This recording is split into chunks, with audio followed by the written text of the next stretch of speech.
Good morning, coming to you live from Hobbs, New Mexico for the Annular solar eclipse. As you can see, we've already had first contact. We're having a little bit of trouble getting our poster board to stay with this brisk breeze this morning. So I'm going to hold it while my dad gets the power set up for the telescope so we can keep it center. Remind me which the knob is it to turn it center? For adjusting the scope? Yeah. Oh yeah. Which one is it? This is the RA here. Okay. We don't have very good polar alignment today, so we're gonna have to tweak the declination too. Yeah, make sure you kind of yell at the camera because we're doing a directional mic today. Well, I was right next to it, so maybe I didn't want to yell. Yeah, as you can see, there's some sunspots here on the sun. There's some groupings. We can see that in our smaller scope. Right now we're projecting with our 8-inch Celestron scope on some poster board that we got. Oop, wrong way. Sorry, a little vibration there. No, I was trying to move it down because it was drifting again. We had to bring our own power, but that's just the way it goes sometimes with astronomy. Once we get the power up and running though, it will track the sun, so we won't have to adjust it constantly.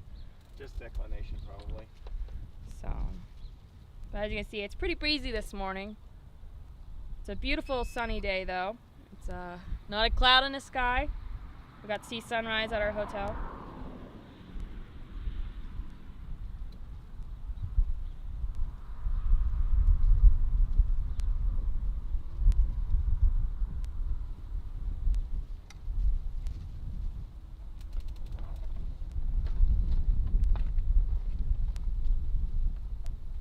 It really drifts fast when you're this close.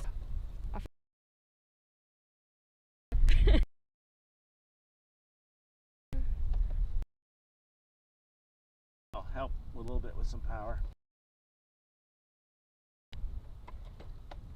I'm sorry, I'm in the view all the time.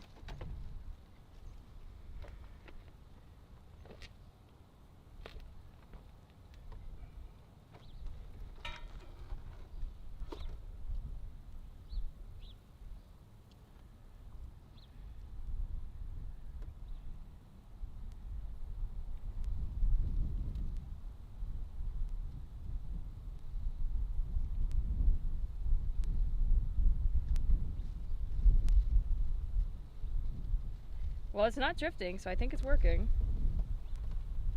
Hasn't gone off the poster board yet, so that's good. Okay. We have power! We just have to adjust our declination because our tracking isn't very accurate with the polar alignment. How's our focus looking? Could be a little sharper. That's blurry. That's blurry. The other way. I can't tell. I'm too close.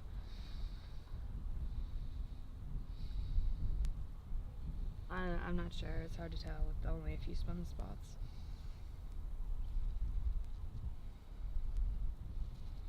As I was pointing out to the live stream, we got a group of sunspots here, a group here, there's some small ones up here, and then there's another group up there.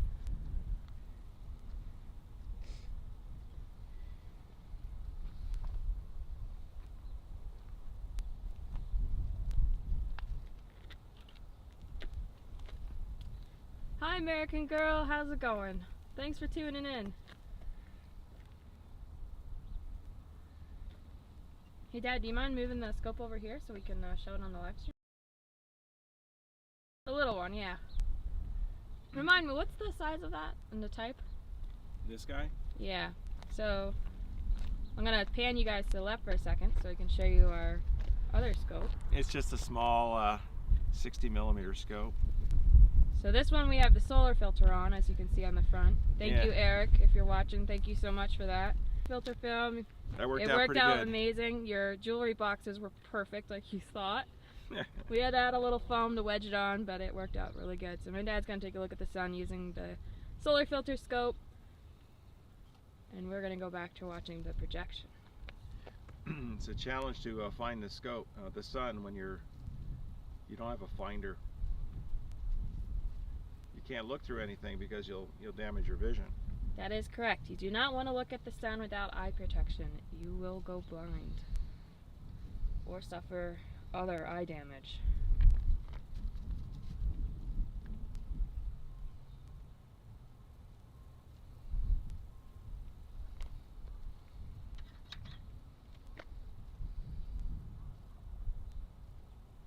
I know you just told me what the scope was, but what is the size of it again? 60 millimeter. 60 millimeter. It's a Sears. Yeah. It's a good old Sears classic. A Tasco, technically. Ah. 60 millimeter. They're kind of considered junk. Is it a refractor? Yeah. Yeah, that's what I thought. 60 millimeter refractor for direct viewing and using the 8-inch Celestron for projection. We do have our 8-inch mostly covered so that it's not going to overheat, because using a large telescope such as an 8-inch, the sun will overheat your optics very fast. It's not something you want to do. You want to stop down your scope so that you do not overheat your optics. So we improvised. We used a pizza box and we cut some holes. Right now we only have one hole open, right? I actually opened 3 holes. Oh, you opened all 3? Okay. Yeah, to get more brightness. So we have a little more brightness You here. have to adjust the declination because it's drifting out of the field of view. It's still on my view.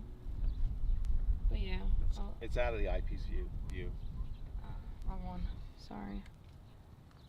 I'm figuring out the knobs. I'm a little rusty. Yeah, let's bring that back. Don't go too far to the right, because yeah, that's perfect, because the eyepiece then blocks the stream view. So that right there is perfect. We're going to have to constantly adjust things because the geometry is changing all the time. Yeah, that's the typical Eclipse day protocol. You always have to adjust when you're projecting. Originally we were going to project with the small one, but you thought it'd be better for the stream to use the other. Yeah, I thought it would be much better to use the bigger board. I mean, I loved the projecting on the little one when we did the test last night in the park, but I also wanted to actually use the solar filter film, so. And I thought it would be much better to do the smaller scope for the film, because typically you want to use a smaller telescope with solar film rather than a bigger one, because it's a lot less film you have to use and you have to protect it. You don't want to get a pinhole in the film, because then that would be very bad. So what size eyepiece are we using on the 60 millimeter today? 25. We're using a 25 millimeter eyepiece on that one, and we're also using the 25 millimeter on the 8-inch as well. Just 2 different types of eyepieces due to the size differences. Here, take a look. I'd love to.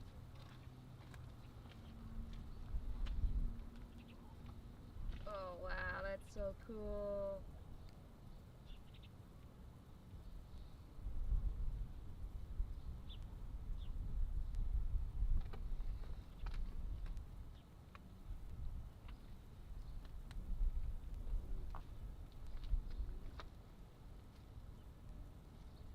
Starting to look more like Pac-Man.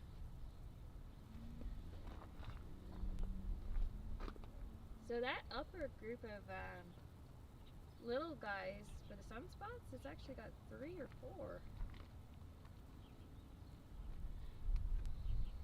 And the big ones are a few big ones and a few little ones. They're in clusters. I know this doesn't show up on my live stream too well, but there's 4 sunspots right there. And then there's one there, and then there's a group of them up there, and then there's some bigger ones down here, and another group there. So we got some sunspots that we can track throughout the eclipse, which is kind of fun. It's always nice when the sun has activity on it.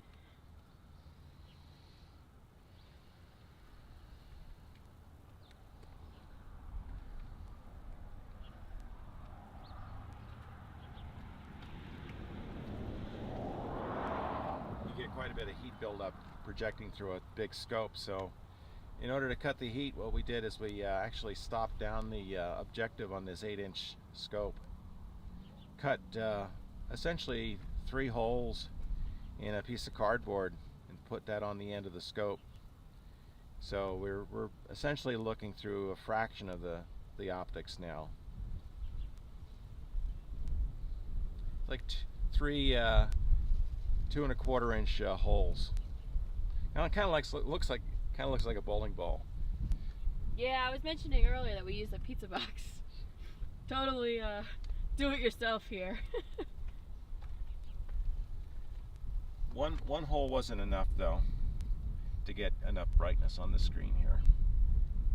Yeah, because we don't have a 10 or anything for the projection, so we wanted to make sure it was bright enough to be able to record it.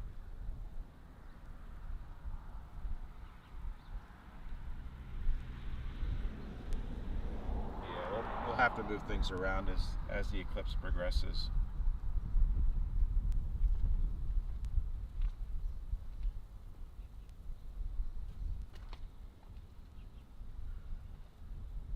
So here in Hobbs, New Mexico, partial eclipse started at 9:17. It's currently 9:33 in the morning. We're Mountain Standard time. Daylight time. Daylight time. We're still on advanced time here too. I always get confused with the time changes. Well, we just crossed into Mountain time last night. It's right on the Texas-New Mexico border.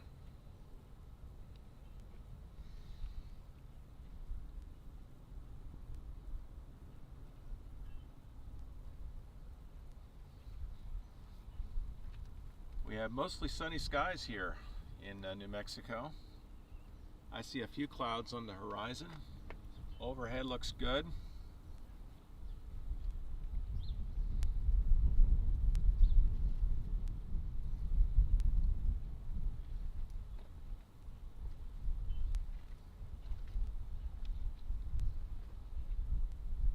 Yeah, it's a beautiful day. It was a little chilly this morning. Got down into the 40s last night here in New Mexico. Just kind of surprising. Normally it's a little warmer, but a cold front came in about a day and a half ago while we were traveling, and it's brought in some cooler weather. So it was only 71 degrees yesterday afternoon when we rolled into Hobbs, which is absolutely beautiful. The day before we were in Texas, traveling through the rest of Oklahoma to Paducah, Texas, and it was 95 degrees, so it was much warmer. So it was much cooler yesterday, which we were grateful for.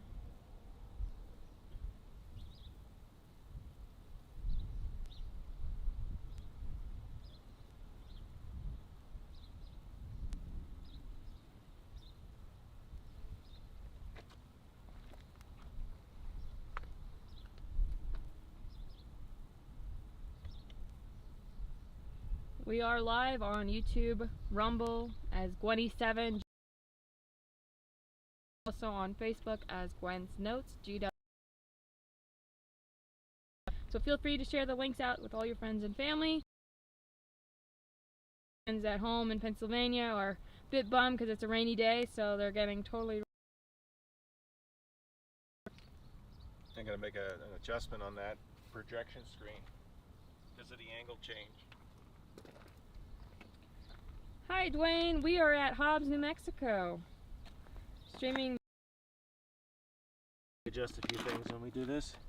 Yeah, we've had to weight down the tripod this morning. Dwayne says, hello from British Columbia, Canada. Well, thank you so much for joining.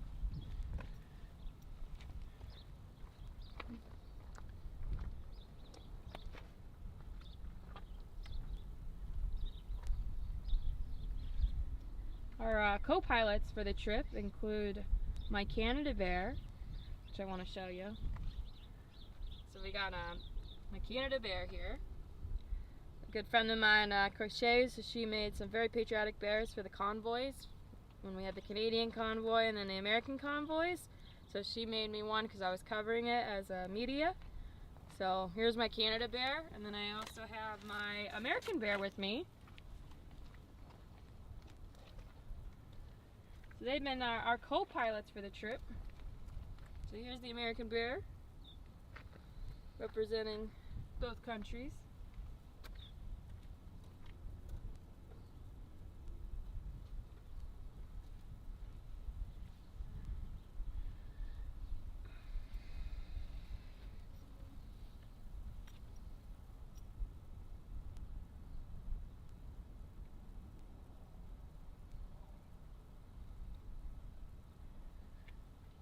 Looks like the moon's about to eat up a couple sunspots. Yeah, it does. The first patch is already gone.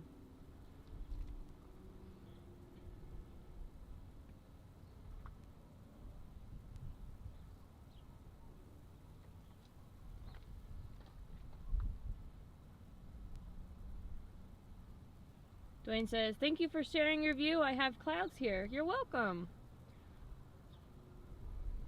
You'll just have to bear with us as we do adjustments throughout the eclipse because everything moves because the angle is different, so we'll have to make adjustments, but we plan to stay alive for the entire eclipse.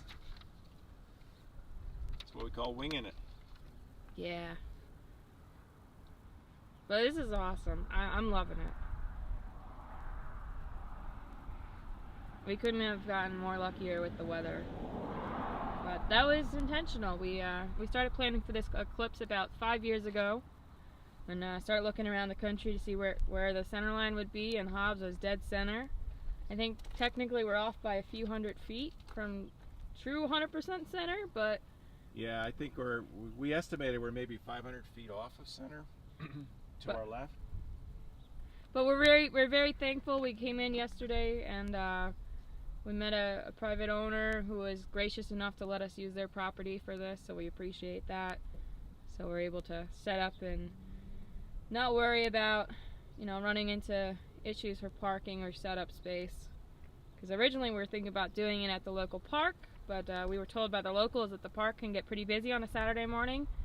So we're like looking for other options. So super thankful to have this spot. Dwayne says it looks amazing. Yeah, it's pretty cool. Sky and Telescope is an astronomy magazine you can get, and they have a nice spread. They had a nice spread for the eclipse where they show you where the path of totality for the annular eclipse is, the annular path, so you can see where it would be going through, how long it would be. For us today, it will go from this morning through about, I think it's 12:18, Dad? Roughly? Yeah, it'll be over by 12:18. Yeah, so that's when it'll officially end. So for us, it's 3 hours and 2 minutes, but it always varies where you are. It's location specific. Annularity, which will occur around 10:43 a.m. Mountain Time. Right now it's 9:40, so that'll be roughly an hour and 3 minutes from now. That'll last roughly 4 minutes and 54 seconds. That's when you essentially get what they call the ring of fire, where the moon covers most of the sun and you get this ring around it, and they call it the ring of fire. Now, if there are solar flares, sometimes you can see that. I'm not sure there are any flares active right now or if we'll be able to pick them up. I'd be surprised if you could see flares. I know in the past some people have mentioned that they were able to see some like protrusions coming off the surface when it gets dark enough. It's not going to get particularly dark. We're only going to be about 90% covered in surface area. Hello, David. David says, nice setup. Thank you. Took a little bit of work. Took about 2 hours to set up this morning, but it's 100% worth it. We drove 2,000 miles to be here, and we've been blessed with a beautiful sunny day. Kinda can't do a solar eclipse without the sun now, can you, Dad? No. Kinda need the sun to show up. We just have a bit more wind than we'd like to have. Yeah, the wind's a bit problematic, unfortunately. We weren't really... This is part of the cold front that's moving through. It's giving us more wind than we would like. It's making our poster board shake pretty good sometimes.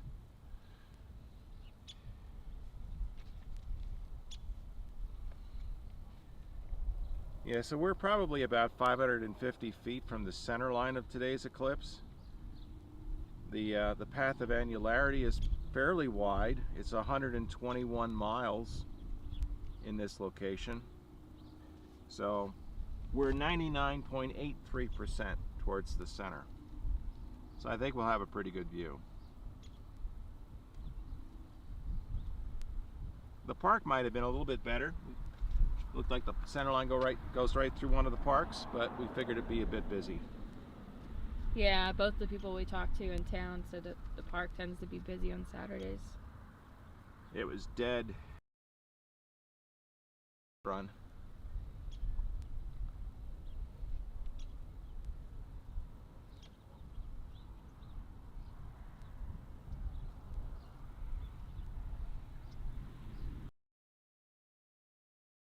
See, we need to tweak the focus a little bit again.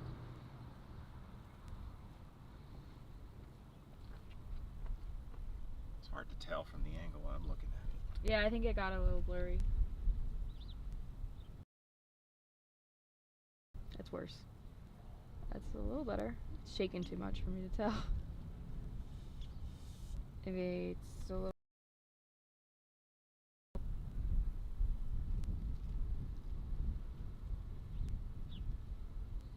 It's hard to tell with all the vibrations. Yeah.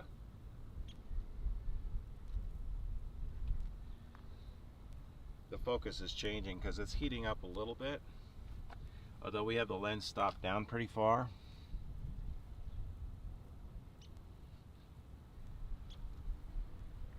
So yeah, so we got a group of sunspots here, here, and some small ones over here.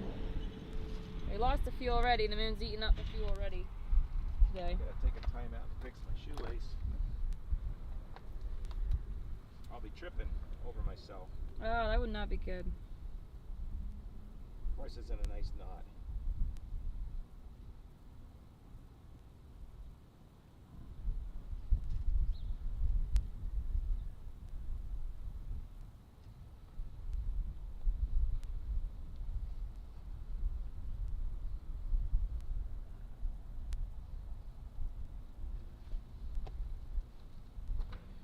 It's a balmy 53 degrees, according to the Weather Channel. We had some issues with wind, which delayed us a little bit from getting started. Yeah, we missed the first few minutes due to the wind. We were having to put some weights on the tripod and check out the view in the 60 solar millimeter. filter. You'll have to adjust the right ascension. Which one's the right ascension on this one? Is that this one? Yeah. The alignment on that one is actually pretty good. You're going the wrong way. I realized that.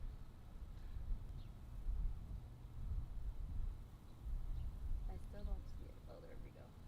And then if it has drifted a little bit in the north-south, you can adjust it with the declination.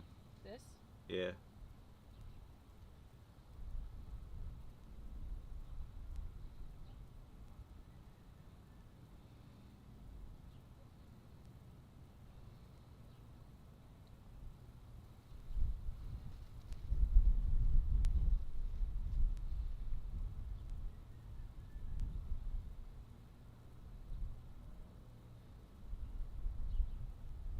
Looks really good.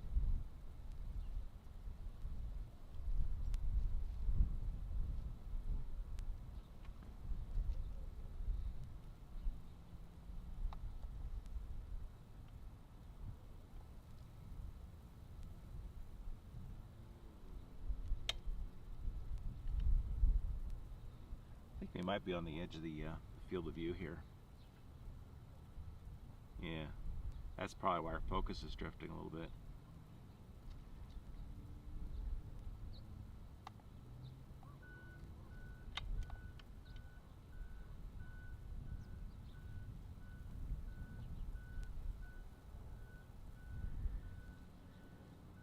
The angle of everything is constantly changing because we're just using a tripod for the projection screen. So I think we're getting close to doing another adjustment on the tripod.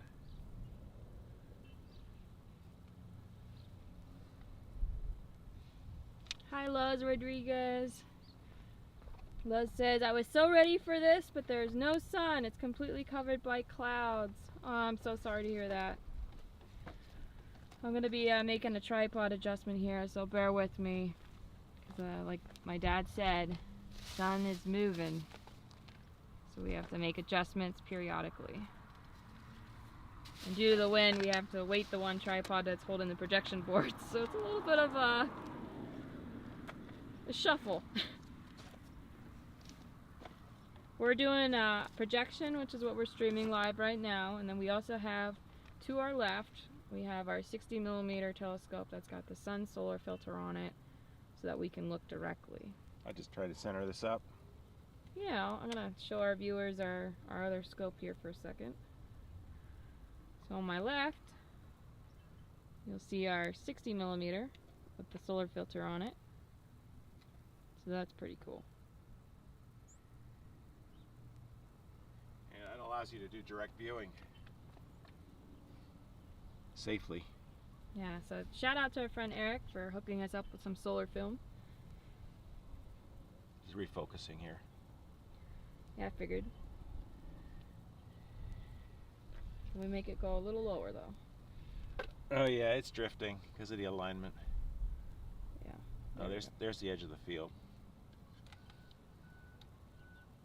There we go, that looks better.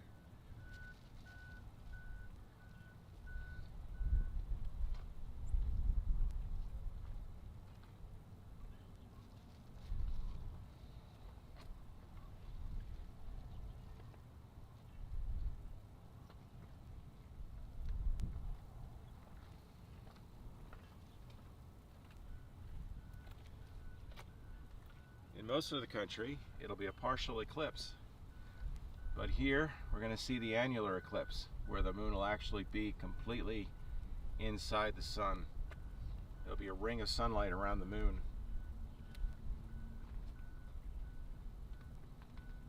Or a ring of fire, as they sometimes call it.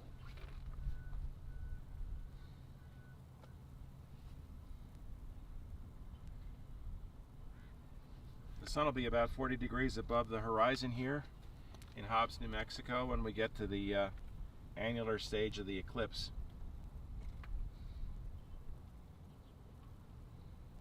We got really nice blue skies right now. Almost chilly. Yeah, it's 53 degrees. 53? 53 degrees. Is it okay to put your laptop away? Yeah.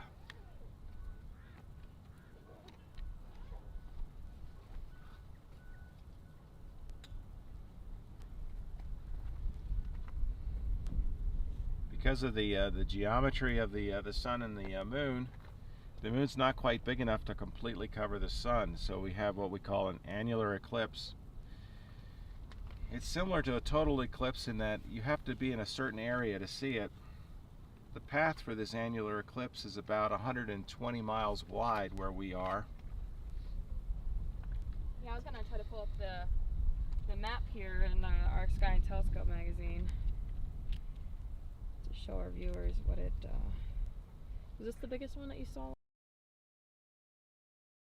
There was another one, I think, Okay, let me see. that showed just the path. Oh, like yeah, that? one there. Alright. Jose says, "Hola, gringos! Hola! Thanks for joining us." As you can see, the moon's starting to cover the sun a bit.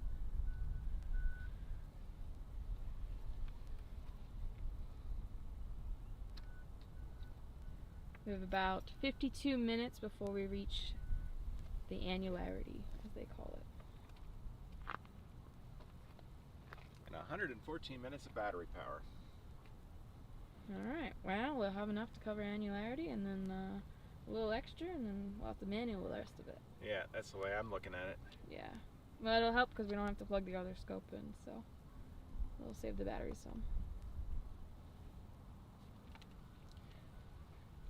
The center line comes through Hobbs, New Mexico, so almost anywhere within the town is a good place to be.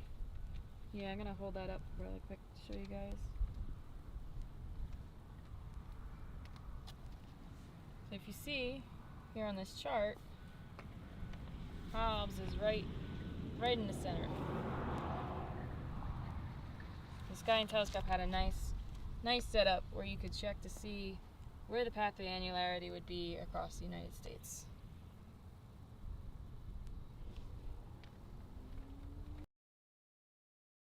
The balloon festival in Albuquerque, the eclipse center line goes through there as well. Yeah, and they're actually doing some special events in the balloon festival today in Albuquerque. They're having some solar scopes set up they have some NASA representatives there, and they've got 80,000, was it 800,000 or 80,000 like eclipse glasses they're handing out. 80,000, I thought I heard. Yeah, it's a lot of glasses. Speaking of, I should go get my glasses and try them on. Yeah, see how it looks. See how it looks.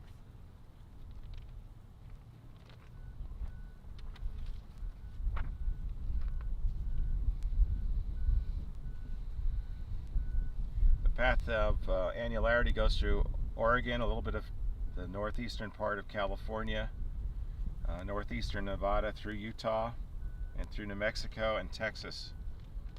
Midland and Odessa, Texas are also in the near the center line. San Antonio is a little bit north, but will be within the path of annularity. If you're not on the center line, when you get to the mid-eclipse point, your ring will be a little bit thicker on one side than the other. Where we are, we're only about 500 feet from the center line, and the annularity path is about 120 miles wide. We should not notice anything.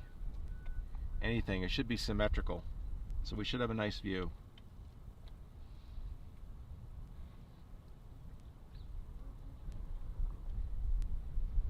So far, real good on the clouds. Looks mostly sunny. I'd say like 95% sunny. I think it's a little more than that. There's only like one cloud over there on our left, which is fine. At maximum eclipse, it's about 90% of total. So it won't get dark, but the lighting will start to get a little bit weird. We're not really noticing it yet, but I think we will in another 30 minutes.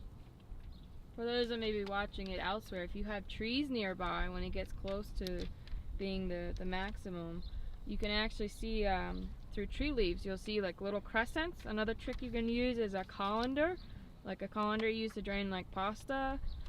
You can take that outside and see like on sidewalks, you'll see like if you hold it up, the sunlight going through it, you'll see little crescents. It's kind of cool. If you haven't ever done that, I highly recommend you try it out. Can you hold this for a sec? Yep. I want to move my chair.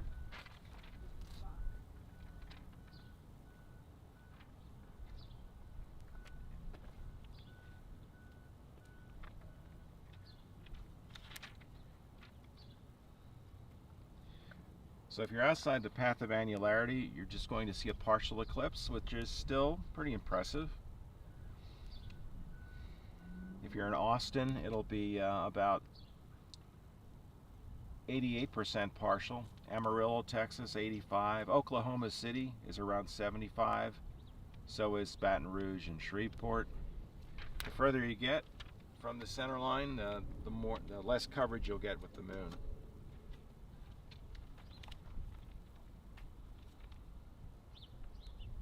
Here, take a look with the glasses. Yeah. Looks neat.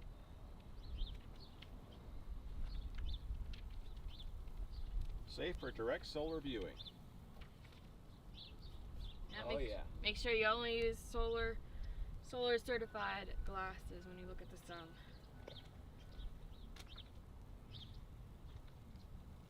It looks really neat with the glasses. It looks kind of orangey, whereas the solar filter is a white filter. So the sun looks white in our telescope. Kind of similar to what you see with the projection method.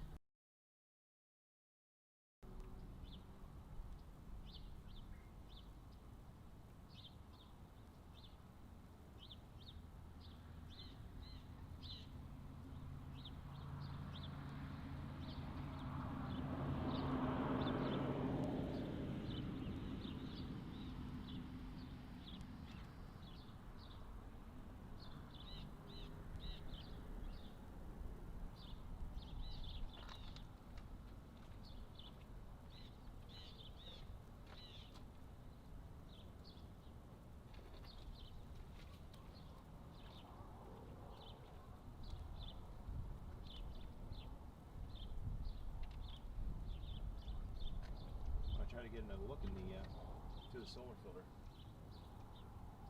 Yeah, it's really good. We're manually tracking our 60mm telescope to look at it. That way we can save the batteries for tracking for the celestron.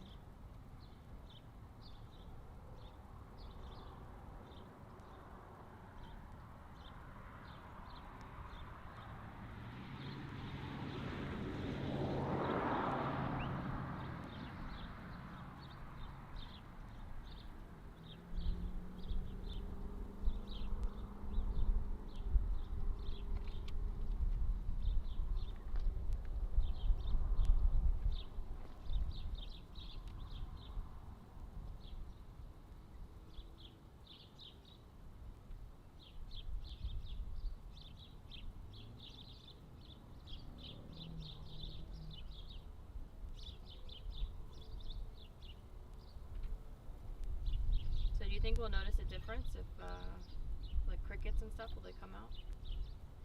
You might hear, yeah, I think you'll notice a difference. Because I know at home for the last solar eclipse that we saw in Pennsylvania, when the sun got really dim, like it got dim outside, the crickets woke up thinking it was like time to wake up.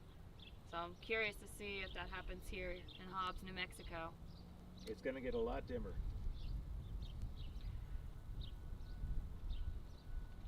Hello Eddie, how's it going?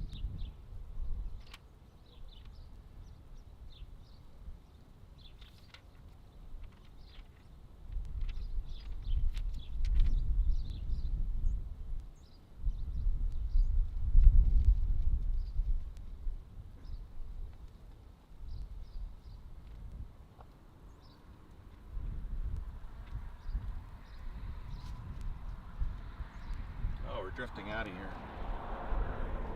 Let's get back in the center of the eyepiece.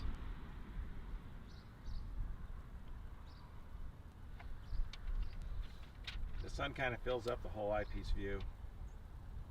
We wanted to go with a little bit lower magnification. A 40 millimeter would have been better. We're using a 25 millimeter. Yeah, unfortunately we didn't have time to get a 40 before our trip. I thought about it. I have a 40, but it's got scratches on it.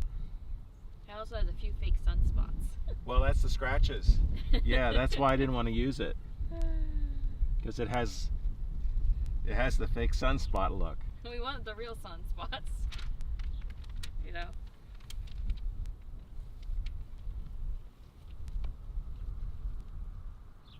Yeah.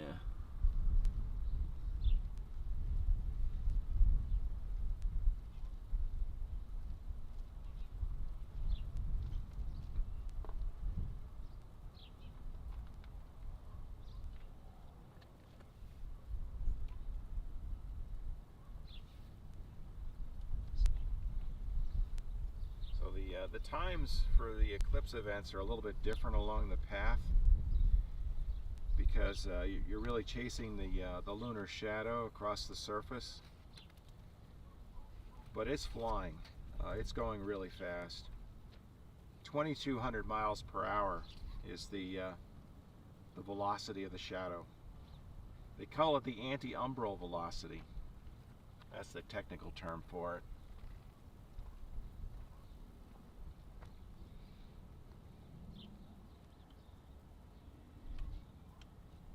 You might be familiar with the term umbral shadow, especially with lunar eclipses.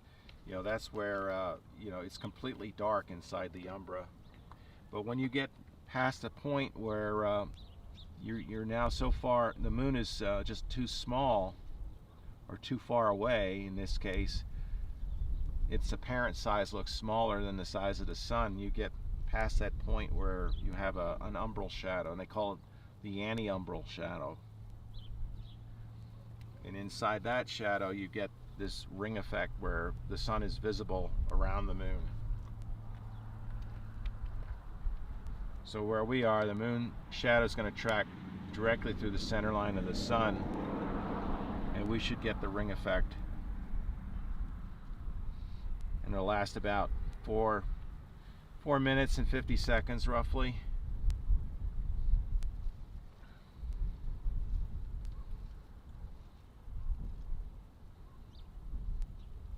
If it was a total eclipse, it would get dark for about that time. Now there is a total solar eclipse coming up. It's going to be visible in the United States in April of next year.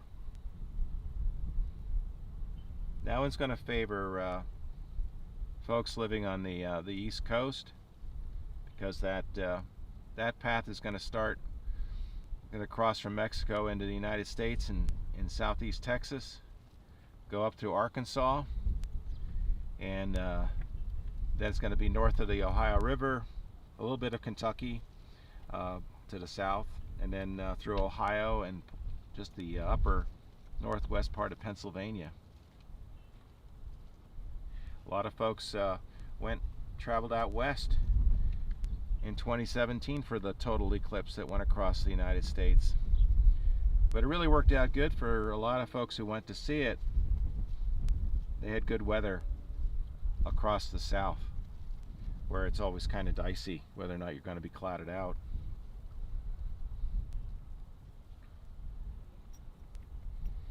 We chose this location in eastern New Mexico because the probability of sunshine was the greatest. And we got lucky. We had a front come through. It was cloudy a couple days ago. Cleaned things out nicely. It's been really nice and cool. They say winter's coming.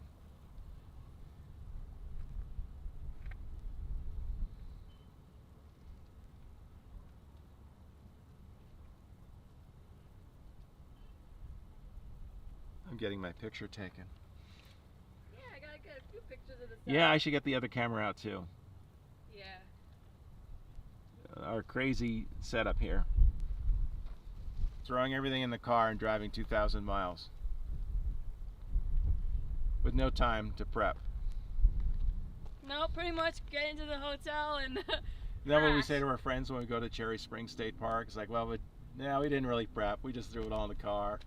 I really love the poster board back. I think the viewers will get a kick out of that later. That was on sale at Hobby Lobby for $2. Yeah, so we got a poster board and we have a pizza board glued to the back, taped to the back of it, and then taped to that is 2 pieces of foam, and the pizza board is attached to the top piece of foam with tape and screwdrivers, of all things. And then on the bottom we got a piece of foam that's velcroed around the tripod, and then the tripod legs have basically our astronomy gear boxes and a toolbox and a camera, kind of just wedging the feet. It's kind of crazy. Yeah, I did use the camera for the feet. I gotta swap boxes on that. Yeah, that's why I was wondering, is there a box we can swap it with? Yeah, probably. We had a lot of wind right before the eclipse started, so we were having all kinds of setup problems. We didn't know how this was going to work out. I'm glad it's calmed down, though. It did calm down.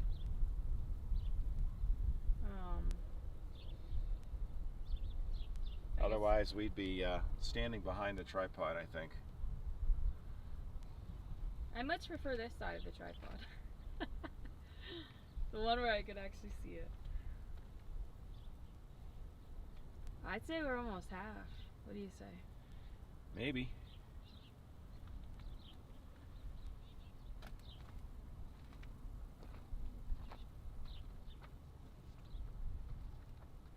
What time do we got now? 10:06. 10:06.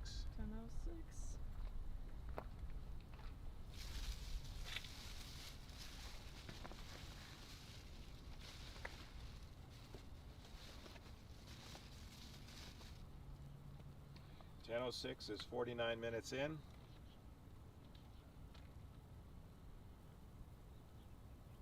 Yeah, I think we're more than halfway. Yeah, maybe.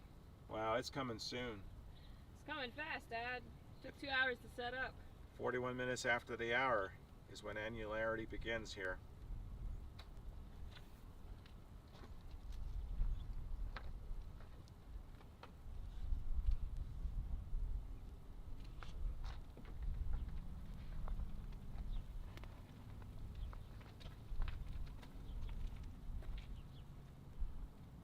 Oh, you did get it out. I didn't even realize that.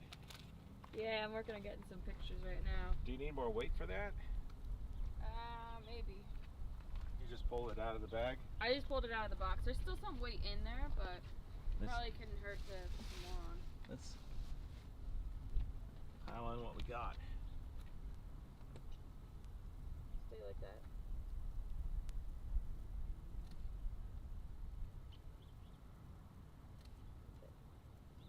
There it is. I'm looking through the Mylar filter scope. Take a look.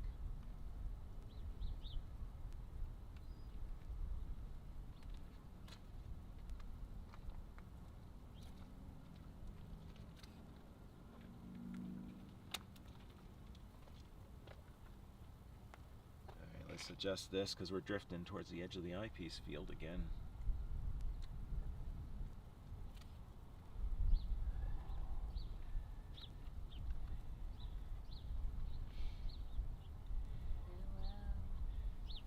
Some of those bigger sunspot clusters are about to get covered up. A real big cluster will be going away in maybe 20 minutes.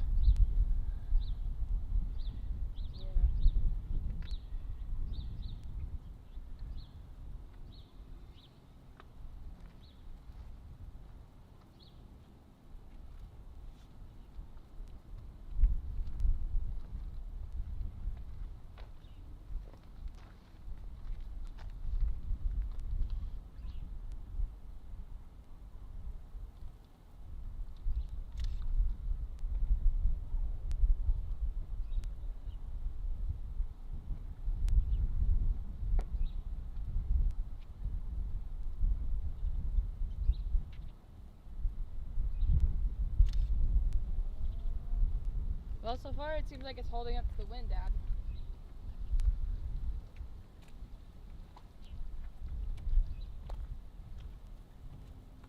So that's good.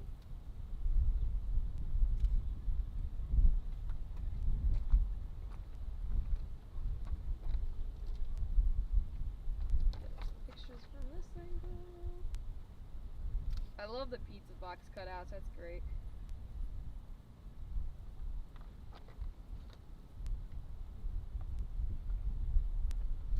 It looks like the bears are running the show. Say again? I said from this angle, it looks like the bears are running the show. The bears? Yeah. Canada bear and USA bear. Oh, and in your Mr. chair. Tiger. Yeah, from this angle. Our co-pilots for the trip. Well, there goes that one group of sunspots. It just got eaten. Yeah. You want to recenter it? I'm going to try to get a picture of it. Let me see. Let me try to find out where center is. That's the upper edge of the eyepiece. There's the lower edge.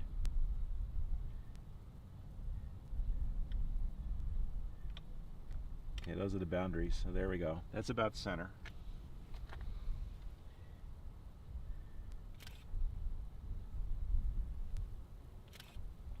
Neat.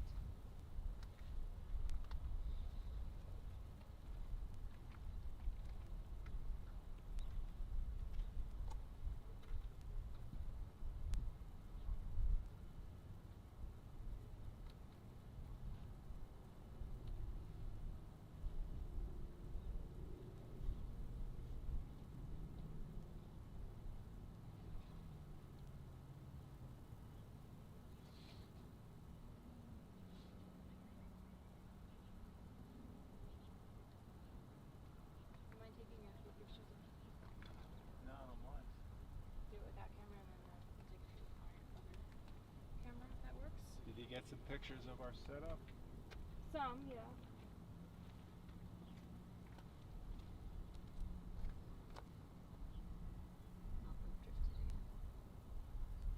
Where's the ball? The RA is up. That's the deck. There's the RA.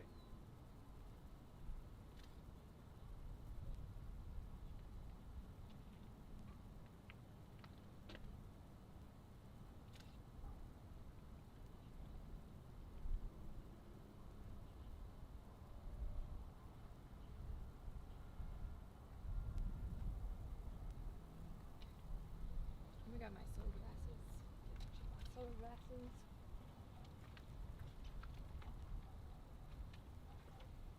Got quite the setup, Dad.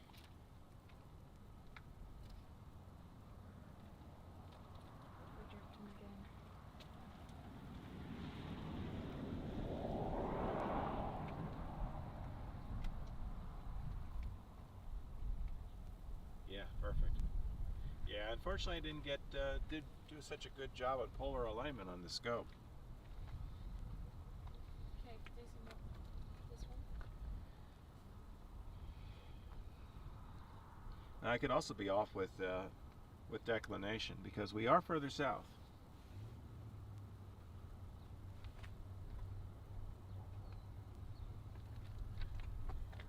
We're at latitude 32 degrees 43 minutes and longitude's 103 degrees 9 minutes west. Hobbs, New Mexico, 3,600 feet above sea level. The annularity path here is about 122 miles wide. We are estimating we're about 500 feet from the center line.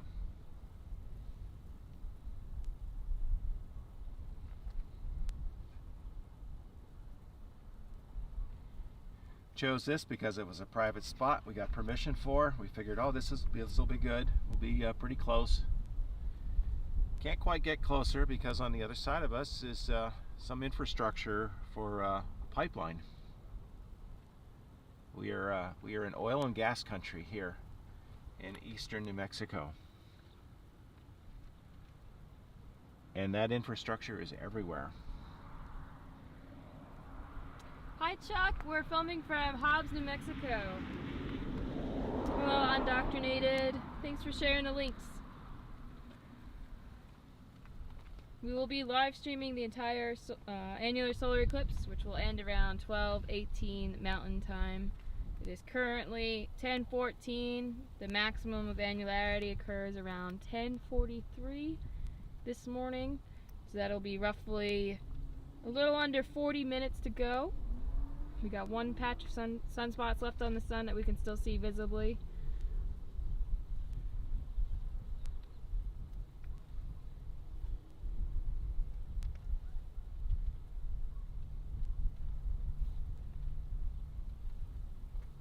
You want this as portrait or landscape? Whatever looks good, and then I want one with all the stuff. Okay.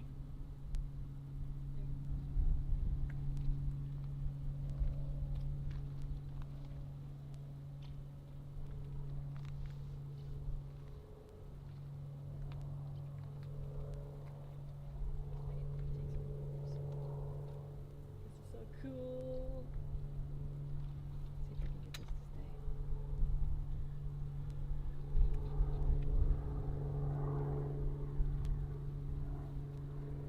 Probably time for me to do a little bit of tweaking on the setup of the screen.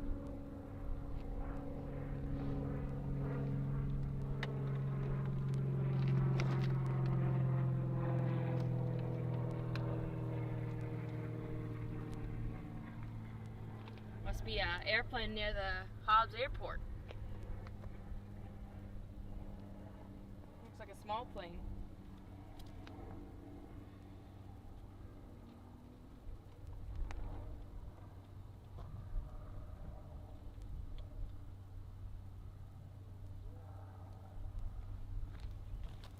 Alright, we're going to make a few adjustments on the tripod.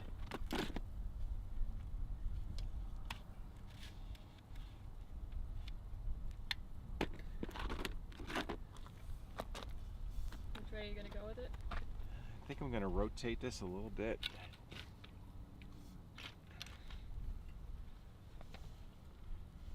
Try to keep it as parallel as practical. Yeah. Hold on, let me set these glasses down and I'll try to help you out.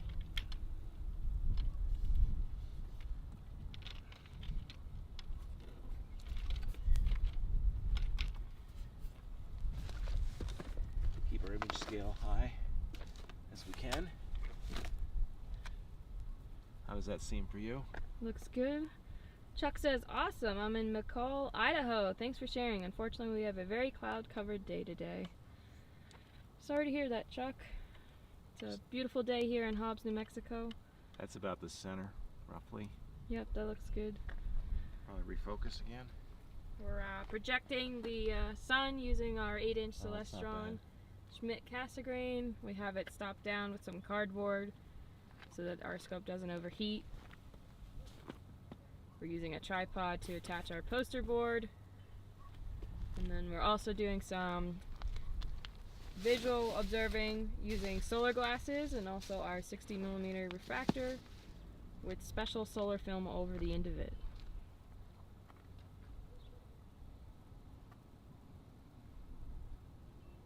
It's starting to look more like a crescent moon. I know.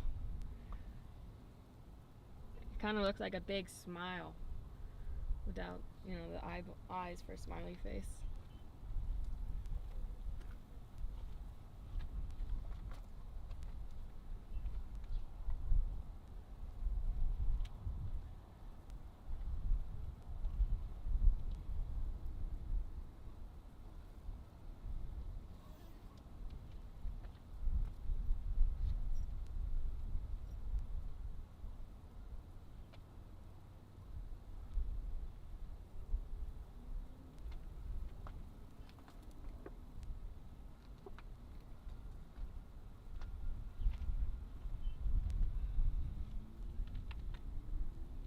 what's nice about the solar glasses is you really can get yourself oriented as to where the shadow of the moon is.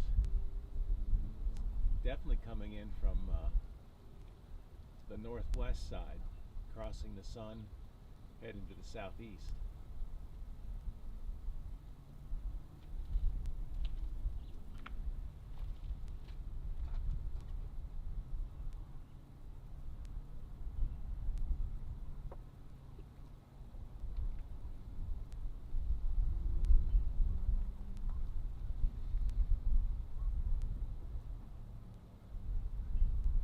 I think I'm starting to notice something strange with the daylight.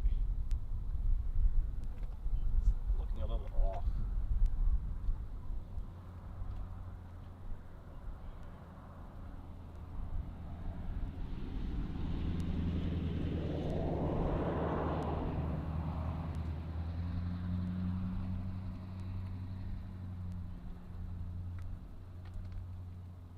We don't have any big trees near us to look for this dappling effect, but I remember back in 2017 when we were watching the solar eclipse then, we only saw partial where we were.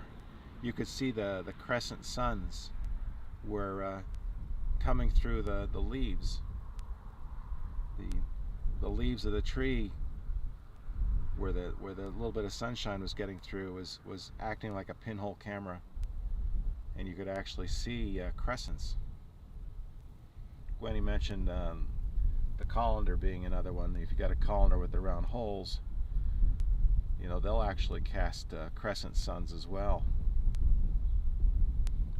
Well, let's adjust this. We're getting out of the field of view again. Coming up on that big cluster of sunspots. Yeah, I'm trying to get some imaging here on the 60.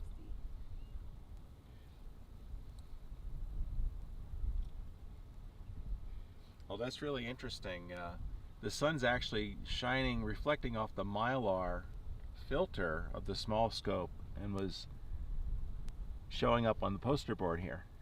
Really? The angle was just right for that.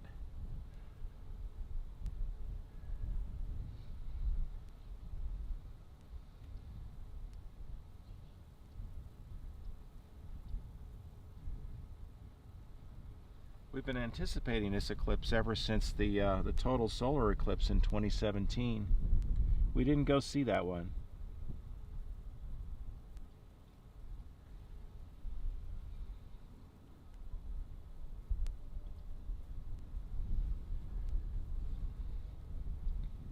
Back home for us is eastern Pennsylvania, and there I think we're looking at an eclipse around 35% today. But unfortunately, it's raining at home, so they're not going to see much of anything. it's unfortunate.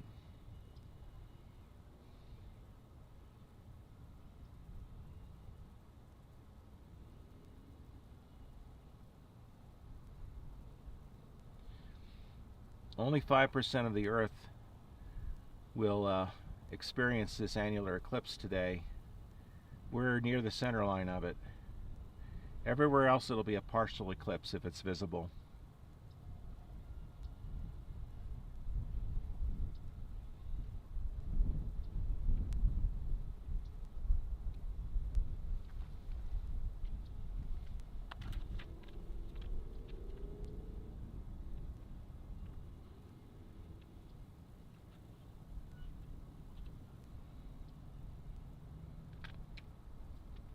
You can see those sunspots are getting close to the edge of the shadow. Yeah, the sun is definitely getting weird. I noticed. You notice the lighting is getting weird? Yeah, I noticed it's getting weird because I've been looking at this, trying to get some images, and You're just starting to notice there's something goofy going on with the lighting. Yeah, that's one of the neat experiences.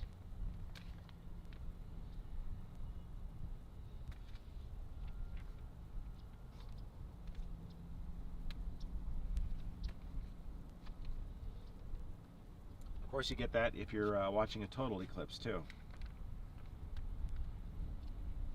The difference is it's not going to get dark. We'll still have about 10% of the sun visible, so it'll still be pretty bright rather.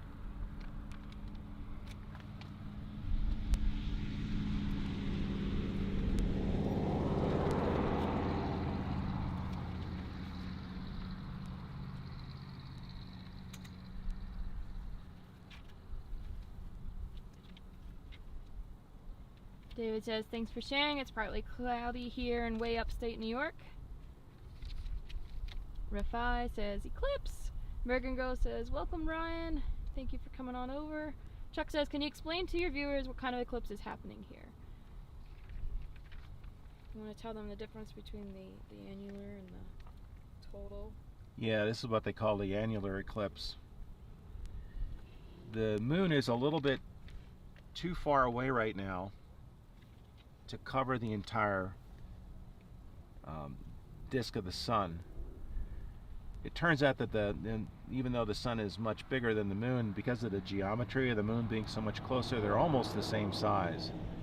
So you get a total eclipse. The moon is just large enough to completely cover the sun when it's in front of it.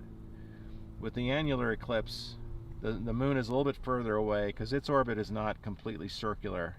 Sometimes the moon is closer than at other times, and right now the moon is far enough away that its size is a little bit smaller, at least what we see in the sky. The size is a little bit smaller than the sun. So it's only going to cover some of the sun. In our case, about 90%. But in order to be able to see this ring effect, you have to be on the center line, just as if you want to experience a totally dark total eclipse, you have to be on the center line. What we'll see is the moon will actually be completely inside the sun, and we'll see a ring of the sunlight around the edges of the moon. Everywhere else beyond this 100-mile wide path is going to see what we just call a partial eclipse, which is what we're experiencing right now here and across the country and other parts of the world that are able to see the sun. It'll never completely cover the sun. It'll never create this annularity effect. So I guess you could think of it as kind of a subclass of a total solar eclipse, where the moon is a little bit smaller, so it doesn't completely cover the sun's disk. But it's going to get close. 90%. Yeah, the sunlight's definitely getting weird. Yeah, you're starting to notice it. Yeah. As the sunlight goes from being the normal full disk of sunlight to this crescent kind of illumination,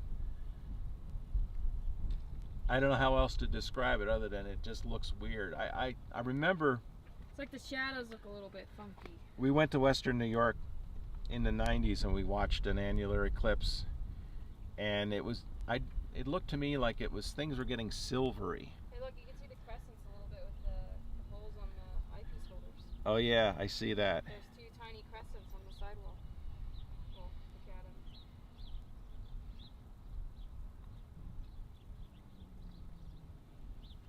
We didn't really have room to bring our colander. No. But if you're able to view it, if you have a colander, you take it outside, you can see crescents through the colander on the ground. Another option is to do the dappled sunlight through tree leaves. You can also see it that way. What we're doing is the fancy version of using pinhole projection. I remember in 5th grade there was a solar eclipse, and they had us take a box, and we cut a small hole on the one end of the box and put a piece of aluminum foil on there, put a little hole in it, and then you used that to project the sun to the opposite end of the box. And because it was in a box, it was kind of, partly shaded, so it was a little bit easier to see, but you could see that the sun got eclipsed. It wasn't just a round dot all the time. Once the eclipse occurred, you had something looking like this over time. This is just a fancier way of doing the same thing. We can see a little bit more. We can see some details on some sunspots. Those big sunspots, by the way, Gwenny, I think are gone. Yeah, they're all gone. There's no more sunspots that I could see. Ooh, that's a big gust. Yeah. Oh, I hope, steady. yeah. I've got more weight on it, but the board itself may suffer. We had a lot of wind right before the eclipse, It was bad. so we were kind of scrambling to make this work. The board wanted to just fly away. I wonder if it's getting breezy because of the way that the sunlight is changing. I wondered about that because it just seemed like it just started picking up all of a sudden. The birds are still singing.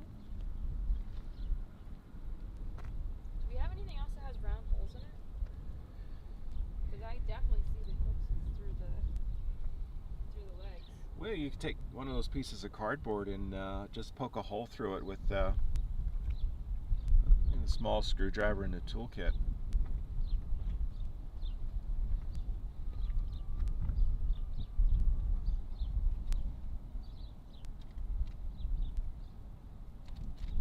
I think at this point we can pull the cover on this scope, and that should make things a little brighter.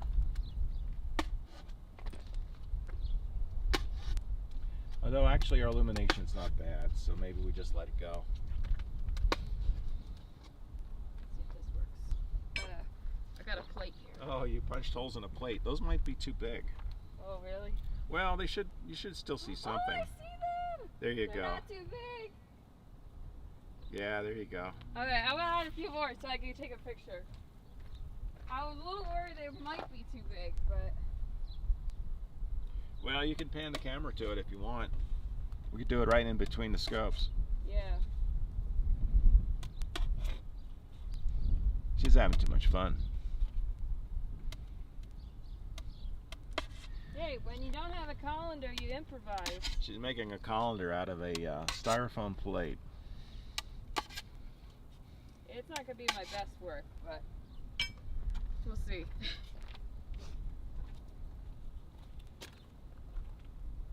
Yeah, that's so cool. Yeah, casting crescent sun shadows. See, I don't know. Will it actually show up on camera? I don't know. You'll have to point the camera to the ground. Yeah. Here, I can hold the plate. Might be better to hold it over here. You want to pan over there? Yeah, I think it might work better. Honestly, I think it's going to work better because we'll be in alignment with the sun the other way. Okay. It'll be hard to... I don't know where I'm gonna have to pan to because the sun's there, you know what I'm saying? Well, you can give it a try, I guess. Can you reach that location? Alright, here we go, guys. Going on a road trip, going on a road trip.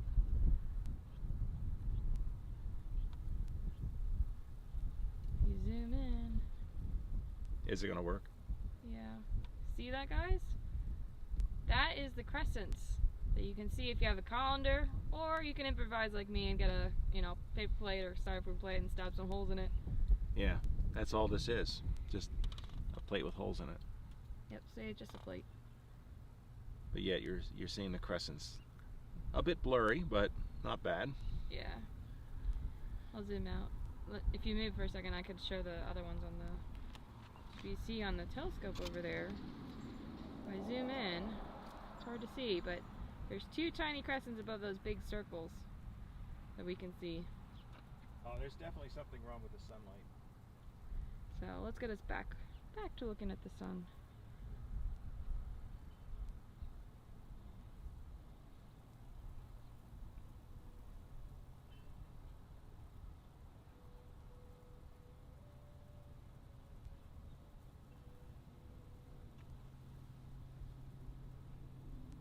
Mark says, better stream than NASA.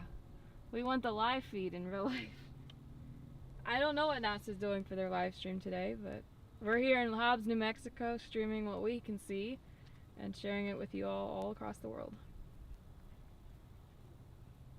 Yeah, the sunlight's definitely changed, for sure. Where did you put the plate? I want to take a picture. Ah, here it is. I put it under something. I got it.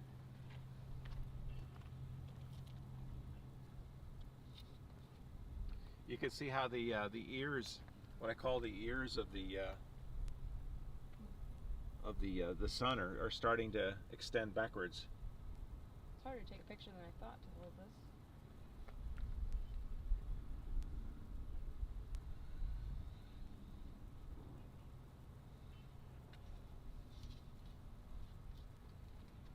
We're going to see these parts are going to keep extending back as we progress. Yeah, it's looking really cool. You'll know if you're on the center line if you get a symmetrical annular eclipse.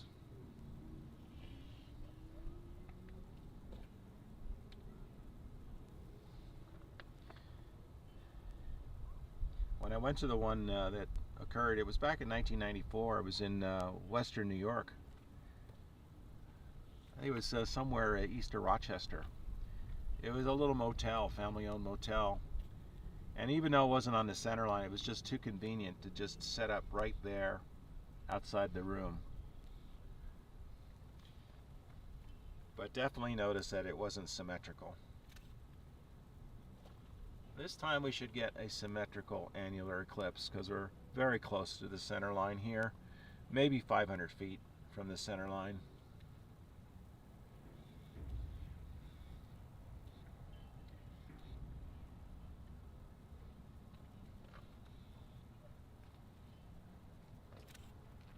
Just grabbing some photos. Yeah, so I'm thinking I should probably make one more adjustment before we get to mid-eclipse. As the sun is progressing, it's getting a little bit, the angle's starting to get a little bit different. Yeah, we're out of the eyepiece. It's cutting the edge off. Oh, well, that's the alignment issue here. Just have to keep adjusting that. But I'm gonna adjust the vertical angle on this. All right, guys, we're gonna move just a hair. Now we can reposition things so that we're pretty well set up for mid-eclipse. Since the angle of the sun's constantly changing, we have to make frequent adjustments to track the sun.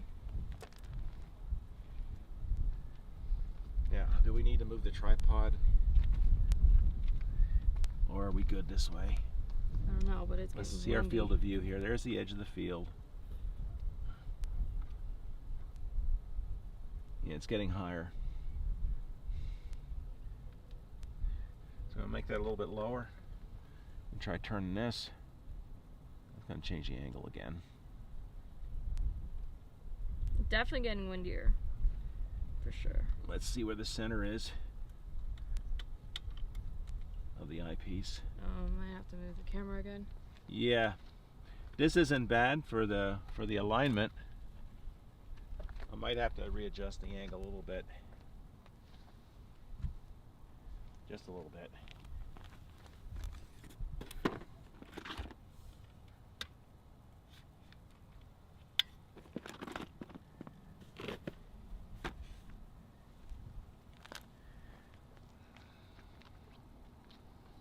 Are you done moving it? Let me just double check to see where we are. Make sure we have everything centered up.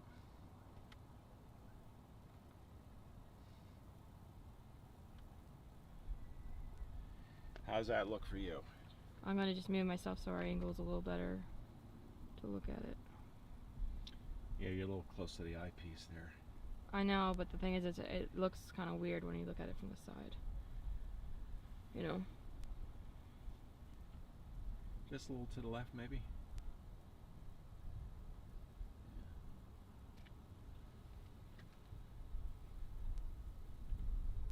I just don't want the eyepiece to be in the way of the view. Yeah. Because what's happening is everything's swinging around as the sun is going further west. There goes a bunch of birdies. Yeah. It's like, hey, it's time for bed already. Mm-hmm.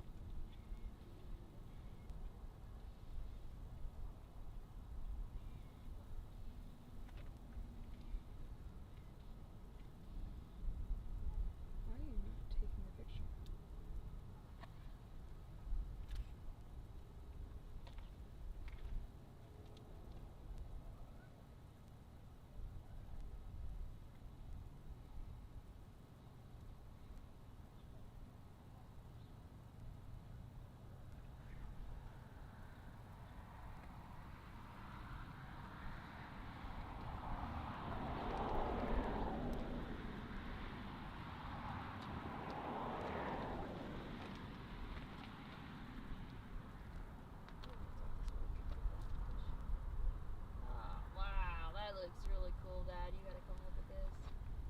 We're only 3 minutes away from the beginning of annularity.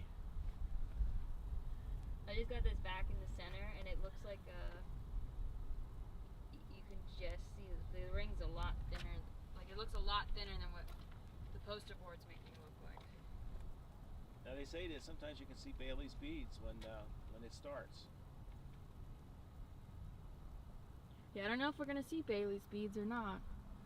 What exactly does that look like? If we do happen to see it. Little bursts of light. There'll be a little bit of light showing where you wouldn't expect it. Okay. On the dark limb of the moon. So you're going to see it on that dark limb as that sunlight wraps around. Just as it's getting to the beginning of annularity, you might see some sun poke through a valley of the moon.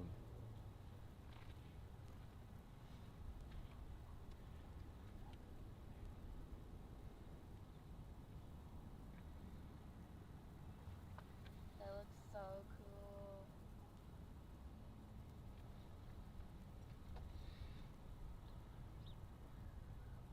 Let's make sure we're close to being center here.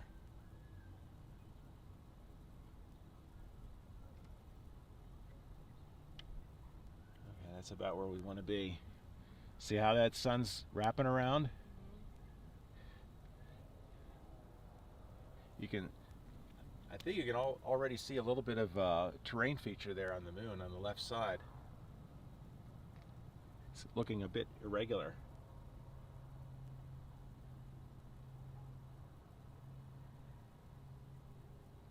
See, there's a little bit of sunlight poking through. It's not as dramatic as a total, but you definitely saw some lunar terrain effect there. We might see more. Oh, I'm starting to see the edge. Look at that. That looks so cool. I see the ring. I see the ring. Total ring now. There you go. We are now in the annular phase. Just barely.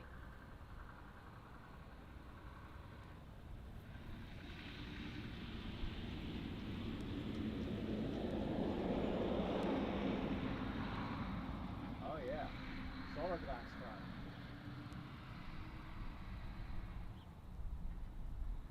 You won't believe it. I got a picture of it. That's great. I know it's not center on my phone, but it's just the way it is with the camera. But look. Nice. If you get lucky and get it towards mid, I'll try. I'm going to take a look in the solar glasses and then I'm going to use the big camera. I wouldn't worry about it too much. I would enjoy it. It's so cool.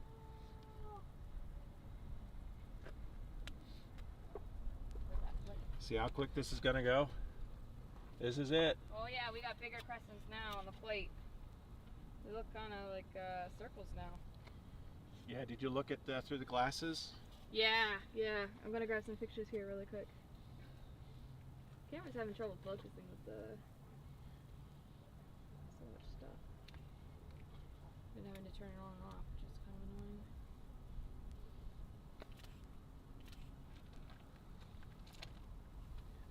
We're only about 500 feet from the center line, so this ring should look pretty symmetric when we get to mid-eclipse.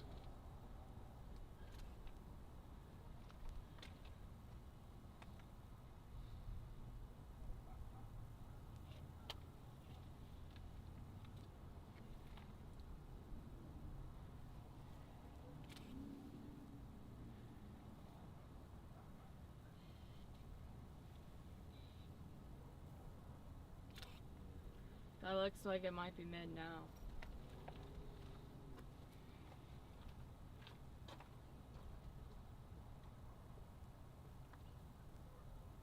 Yeah, I think that's mid. Yeah? Take a look in the glasses. See, there's hell in the glasses.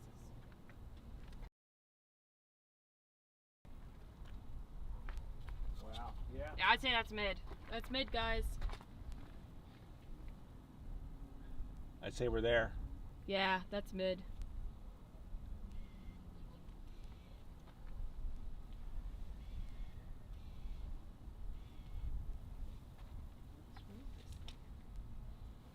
That looked pretty symmetrical. Yeah, that looks amazing. Given all the angles that we might be off a few degrees. Things might look a little bit skewed, but it looks pretty good. We're definitely past mid-eclipse now.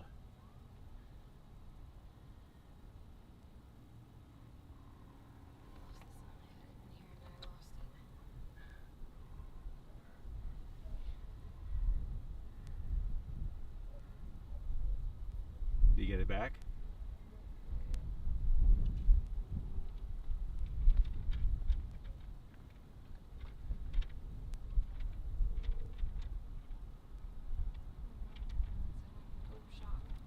Did you? Can't figure out what I did wrong. Turned it too fast.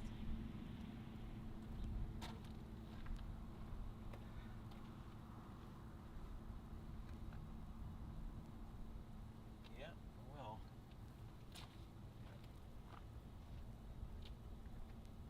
Did you get it back? No. No, it takes too much time. There's not enough time. You don't want to miss this.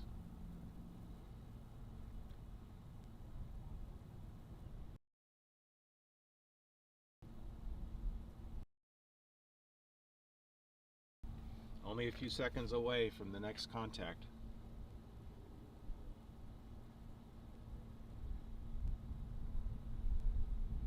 I wanted to get a photo, that's why I wanted to get this back. You're gonna miss it. It's okay.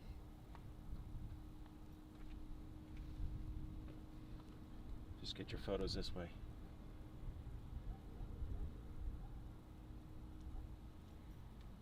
That sucks that I messed it up. You got to make do. See how it's starting to, there's spots where the lunar mountains are cutting off the light? Mm-hmm.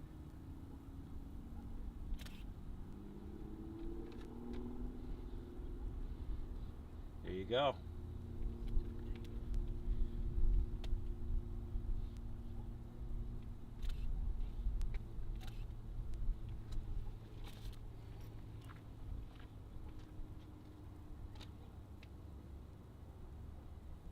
That looks really cool.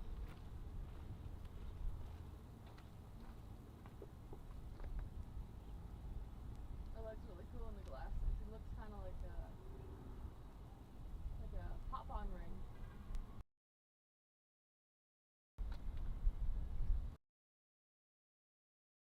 Is what it looks like right now. Yeah, it's definitely weird. The birds are quiet. They were kind of singing earlier, but now they're not. Yeah.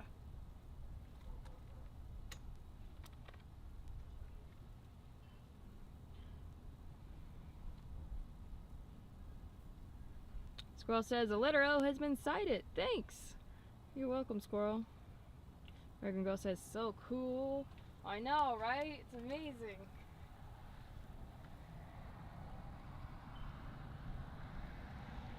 Oops. Oh no.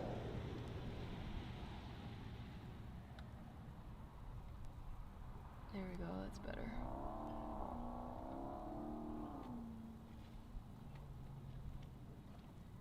Alright, why don't you try to get something now? Or if you already got these photos, you're... No, I'd like to try. Go for it. Get it set up the way you like it. I didn't change the focus on you. Okay. Here, take a look at it in the glasses. Looks like a pop-on ring right now. Like, you know those pop-on rings that you could put on your finger as a kid? Yeah. That's what it looks like.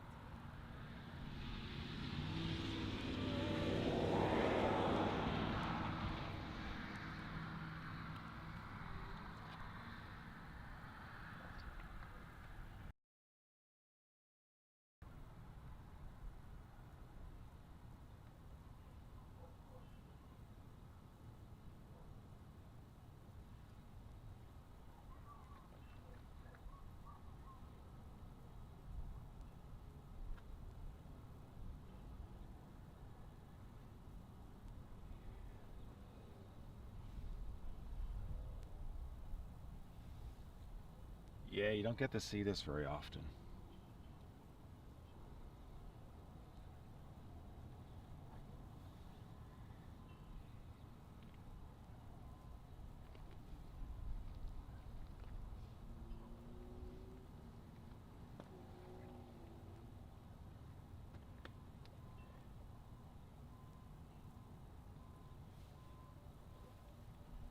Grabbing some photos. Sunspot's back. Oh yeah, we got Sunspot back. That's so cool. American Girls, I thank you so much for doing this. Yeah, you're welcome. Happy to bring it to people all over the world. Like I said, it was I said I'd stream if I could. We managed to get everything set up just barely in time. The wind was being a bit problematic for us. I guess we missed the first 10 minutes. We might have missed, I don't know if it was 10 minutes, might have been like 5. We missed first contact, unfortunately. Because we saw it, but we weren't ready to show it. Yeah. We were still patching up the board. Yeah. The board was just trying to fly away like a sail, so. It was really breezy this morning. But yeah, the sunlight is definitely different. I noticed that the crescents on the 60mm scope have moved a little bit with the angle. The actual crescents from the hardware. Yeah, they flipped the other direction. Yeah, they're changing. Oh, that's interesting. Come take a look at the scope right now. The 60. Focus it. I see stuff shooting off on the left side. Off the edge. I don't know if that's just an aberration or.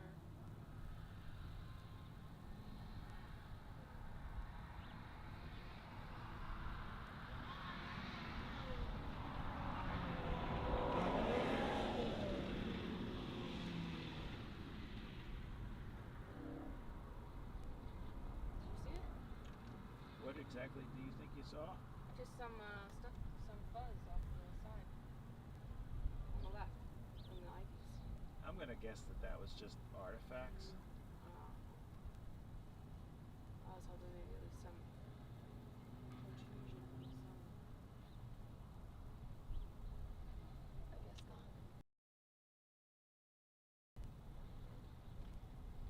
It looks to me like the sun kind of has a halo around it. So Okay, so maybe that's what I'm seeing. I don't know if it's the nature of the mylar filtering or just the eyepiece itself. Yeah, maybe that's what it is. Because it's such a dark background. Yeah. I think it's just scatter or something like that. Looks like we're drifted again. Yeah. Our tracking's a little bit off, so I have to compensate. So they're listing off the states that they're viewing from. So we got Pennsylvania, Cleveland, Ohio. I know we have one from upstate New York. We have a viewer from Canada who's watching. It's really cool.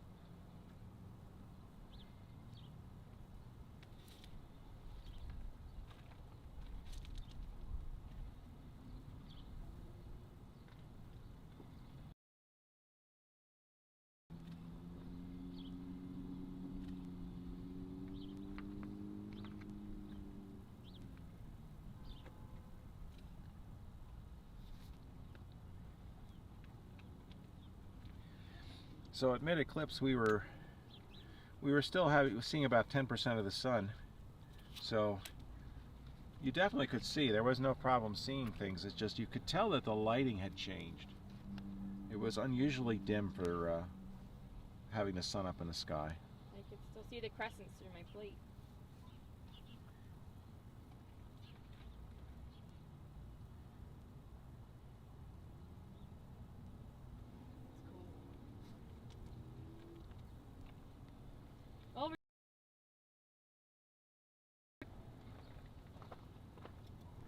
Yeah. Seeing them reappear.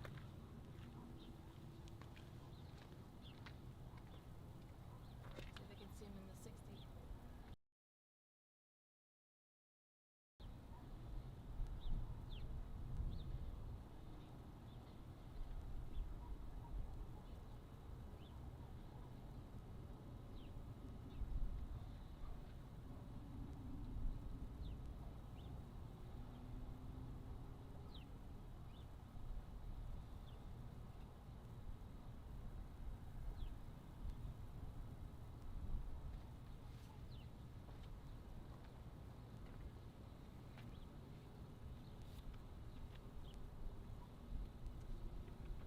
Oh yeah, I see them in the 60. The angle on this is getting hard to look into. Oh, it's getting higher. I know, it's just right now, it's just like, ah. I could put the tripod higher. I put it up one level. I figured with the wind I didn't go any higher than that. Yeah, makes sense.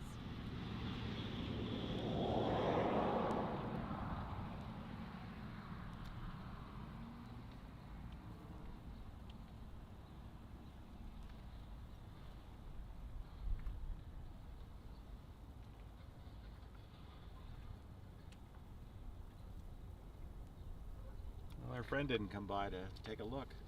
Yeah, it's a bummer.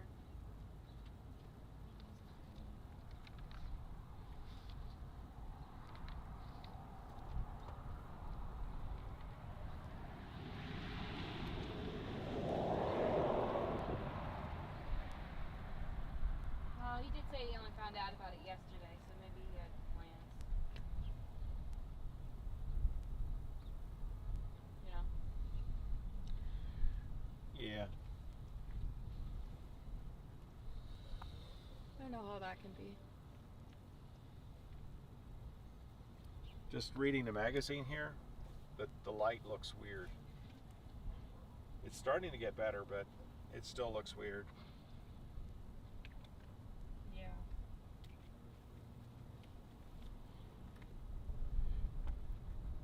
As we go further on, we'll have to be careful. If you walk that way, you don't block the sun. So you're taller than I am. Yeah. The sun won't be quite at local noon when this is over.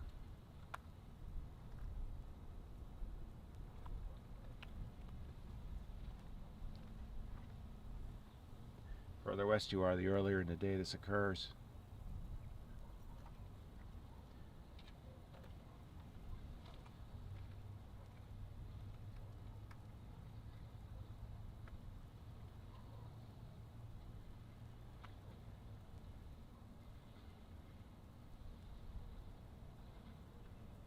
See the little crescents here?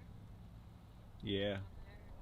Well, that one's gonna get cut off now because of the angle, but you can still see it kind of.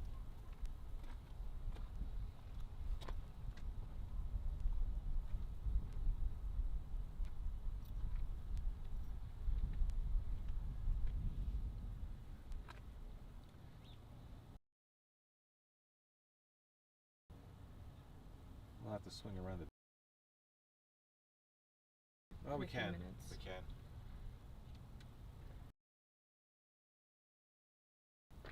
How much do you think you're gonna have to swing it? I don't know.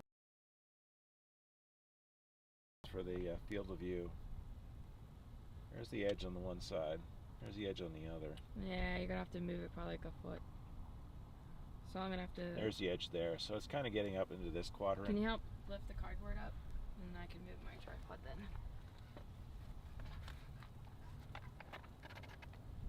That way my battery banks don't get all scratched. Alright. Alright, and then we'll move this. Doing an adjustment, guys. It's a little bit of a rigmarole. Yeah, the earth keeps turning. There's nothing you can do about it. Goes round and round, right?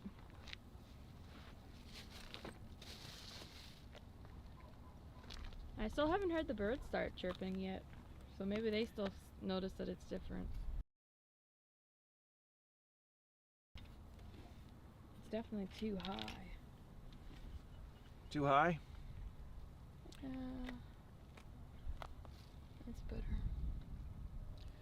You find the center? I'm not sure where the edge is. Oh, there's the edge. There's the edge. Right up. Right around there, I'd say. And now go declination. Yeah. Take it Yeah, right a there. little bit more. Why is there a blue ring around it? And why is it yellow? What are we seeing? I think we're seeing optical aberration. How's the focus look? Tweak the focus. There's a blue ring on the one, and there's a, yeah, see, I think it's optical. That looks kind of cool, though.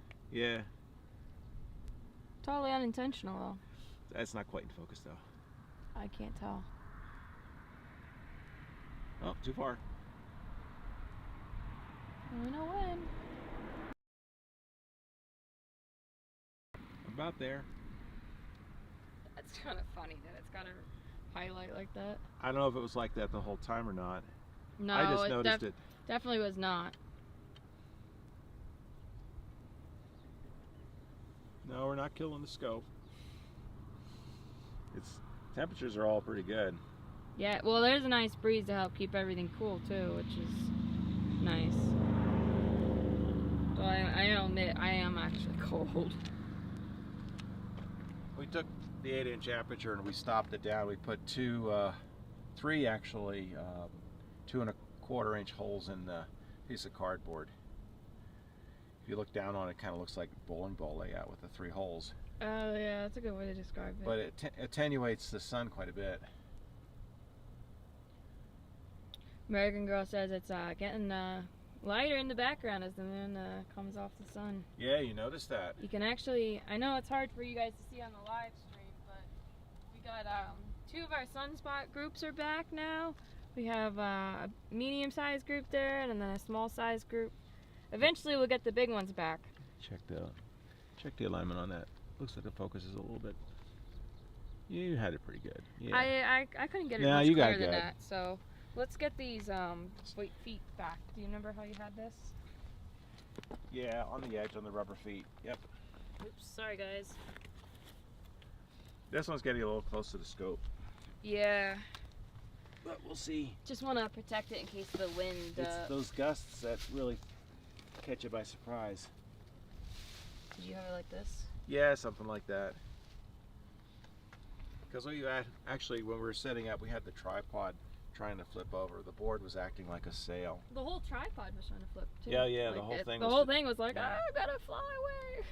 Yeah. It's crazy. Yeah. Next time for Eclipse trip, bring tripod weights. Note to self.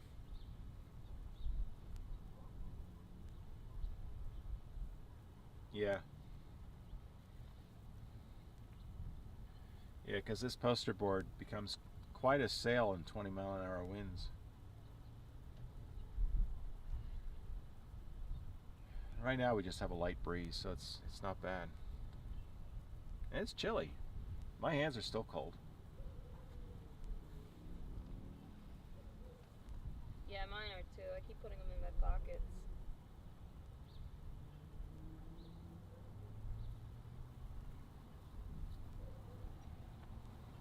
But yeah, I definitely see that, like an orange fringe around the moon and a blue fringe around the sun. I'm not sure what it's doing. I think it's the optics.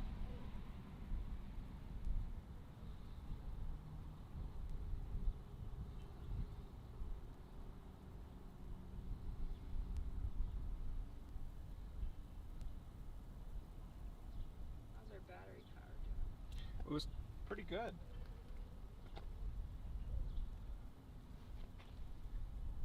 It still says 115 minutes, so maybe we'll be good then. yeah. I could probably plug in the other scope. I don't know if the cord will reach.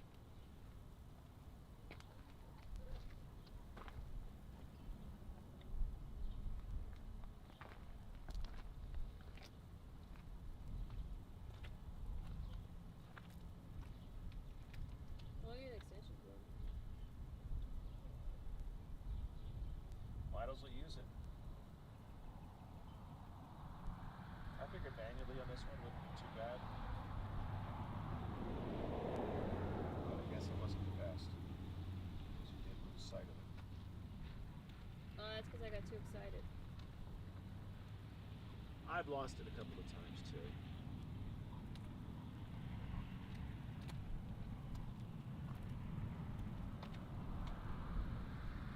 I got so excited that I'm seeing it that I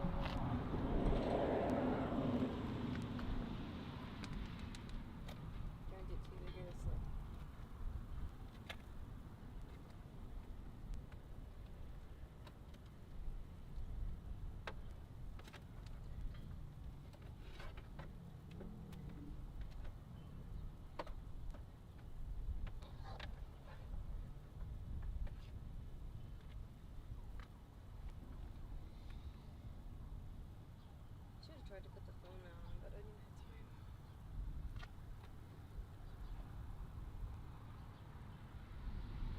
got to see the sunrise from the hotel room.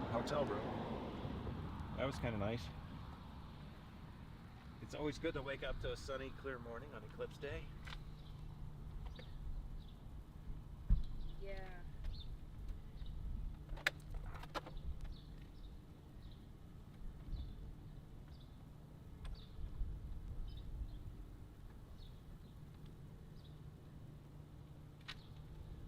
Alright, once you get that centered in right ascension, I can engage the tracking.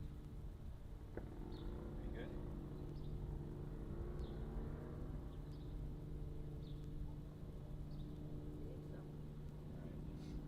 Now if you have to adjust it, it's going to be a lot tougher. You have to do it from the other side.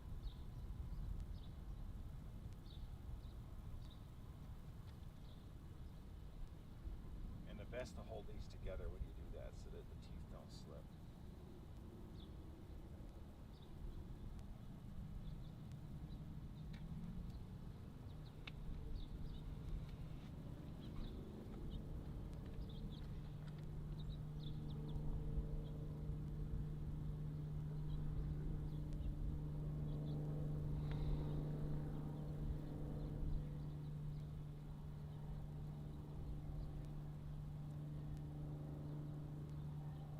It looks like more sunspots have emerged. More towards the center.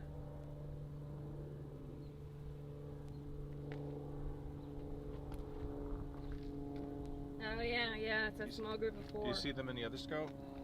I was photographing. These guys right here?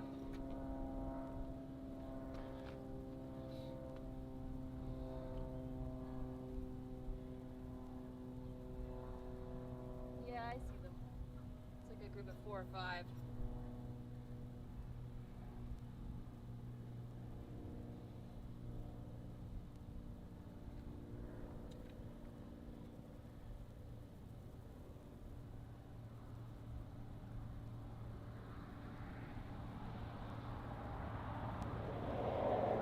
See, are we getting on the edge of the field of view again? Yeah, maybe just a hair.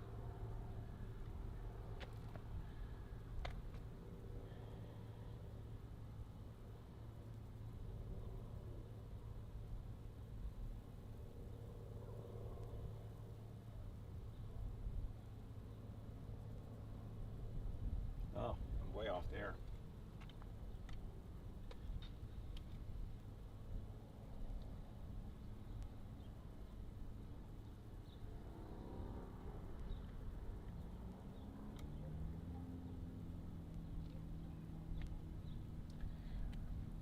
One of the challenges is I wanted to use a longer focal length eyepiece so that there'd be more field of view.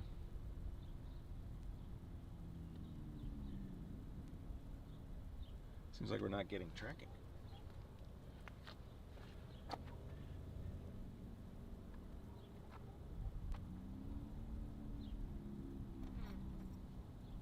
Did we lose tracking?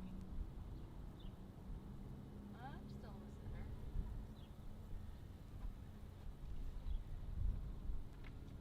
You could unplug the 60 again if you want. You think that's too much? It could just have been backlash in the gears, but it does seem like it's having some issues.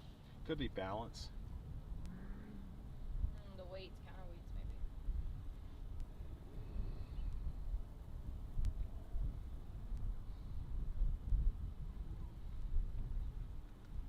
All these little nuances.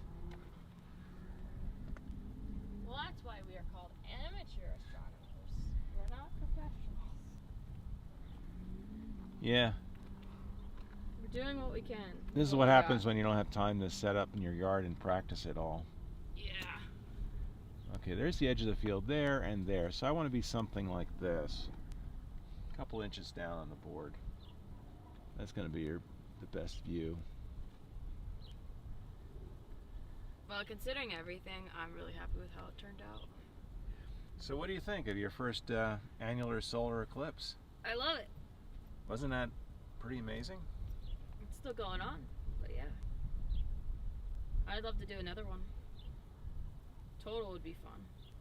That's the next one. That's coming up in April.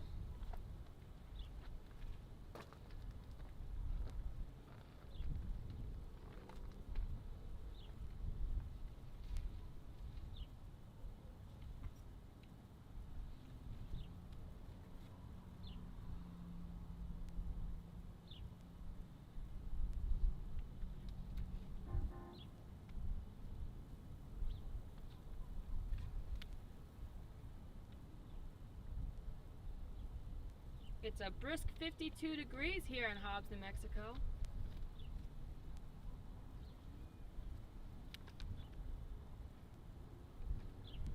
Yeah. Winds are 5 to 10 miles an hour with occasional gusts.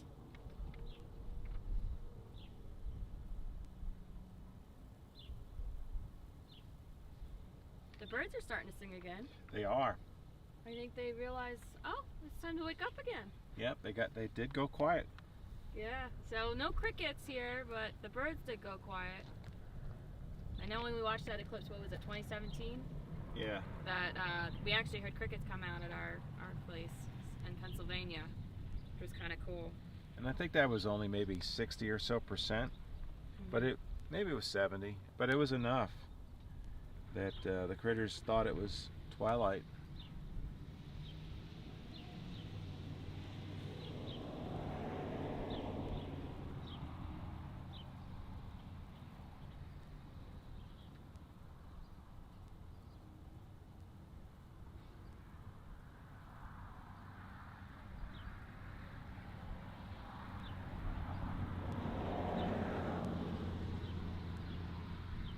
So what you experienced here with the annular eclipse is very much like the total solar eclipse. There's not a lot of time. It all happens really quickly.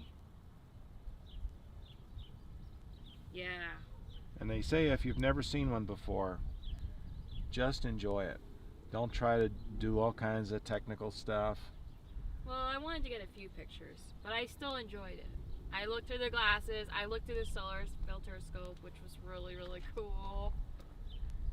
So, super happy to have that solar filter.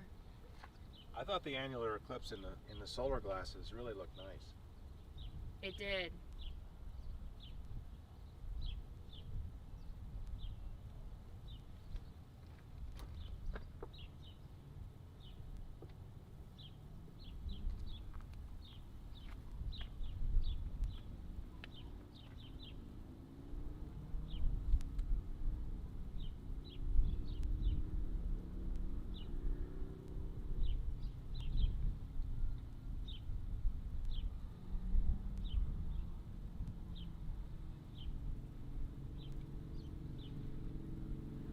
Breeze is shaking the board a little bit.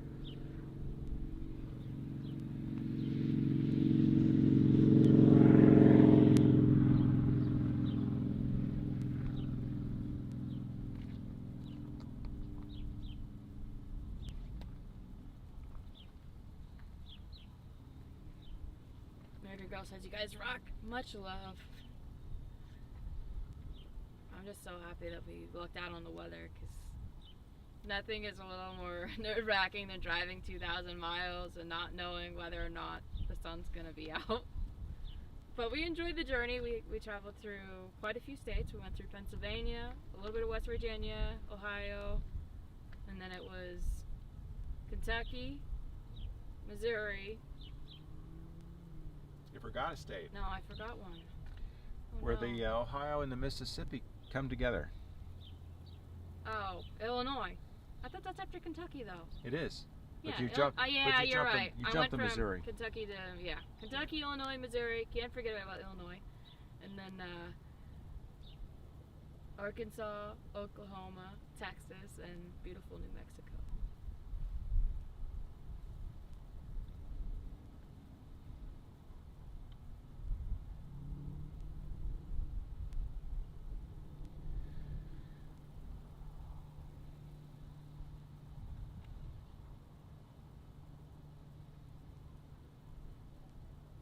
But yeah, doing the dry one last night was a very good idea and helped us work out some of the kinks.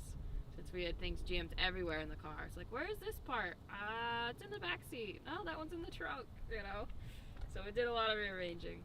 But it was totally worth it. We spent a few hours last night doing that so we could be more prepped for today. And it worked out. We were able to make our solar filter in the hotel room, which was nice. And make the reduction for the 8-inch scope so that way it doesn't burn up the optics.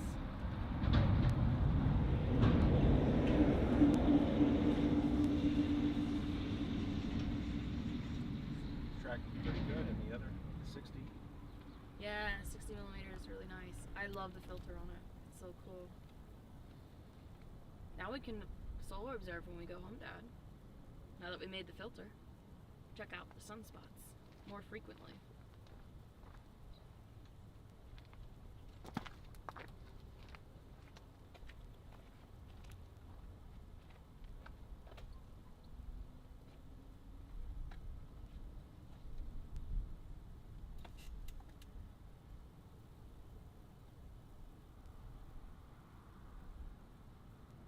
This road hasn't been too busy.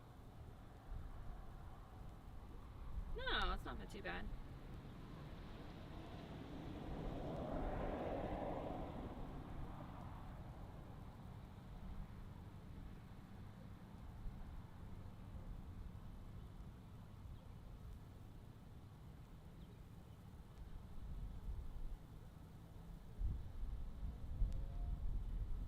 Well, this is the only time you get to see the moon when it's a new moon.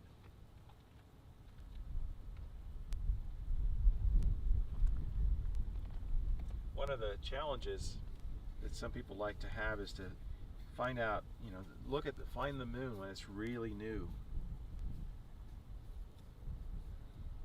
It's really hard to do because there's so little light, because there's such a small crescent, and you're dealing with trying to watch it in bright twilight. Mm-hmm. But when the moon presents itself across the face of the sun, we can all see the moon at new moon. We have a viewer on Rumble who says that's not the moon. I don't care what NASA says. I don't know what the blanket is, but it ain't the moon in my opinion. Well, you're totally entitled to your opinion.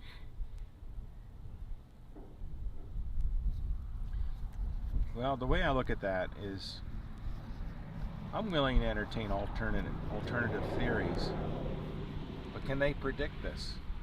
I want to see those theories predict something. And if it's not the moon, what is it? What's causing the shadow? See, that's the thing about a scientific theory, is that you have to be able to test it. And you're not really testing it to confirm it. You're trying to test it to break it. You want to prove that it's false. So you have to find a test that's reproducible, that can show that that a theory is wrong. At least if you follow a scientific method.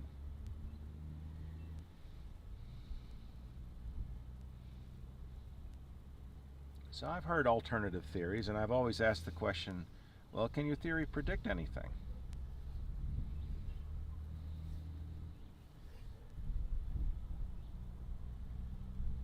And solar eclipses and lunar eclipses are one of the more challenging things to try to predict if you want to use alternative theories to things like the sun's at the center of the solar system, and the moon goes around the earth, and the earth goes around the sun.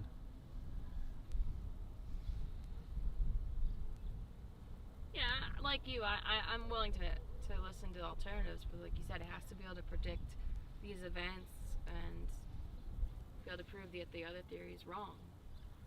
I mean, we didn't bring a lot of scientific gear with us to confirm or deny anything, but we have all these predictions that we based our setup on, where we located, what the timing was going to be, and all those things seem to be pretty correct. Yeah. So a good scientific theory can predict these things. A bad one can't.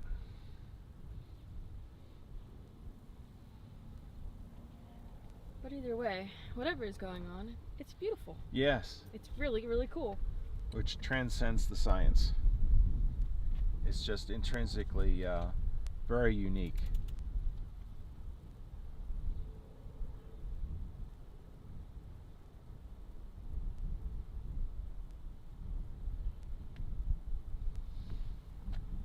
Yeah, we can talk about, how much of the solar disk was covered and the diameter of the moon and all these things, but it's just kind of neat to look at it. Remind me, how do I adjust this? It's kind of drifted out of this. Is it just a declination or your right ascension?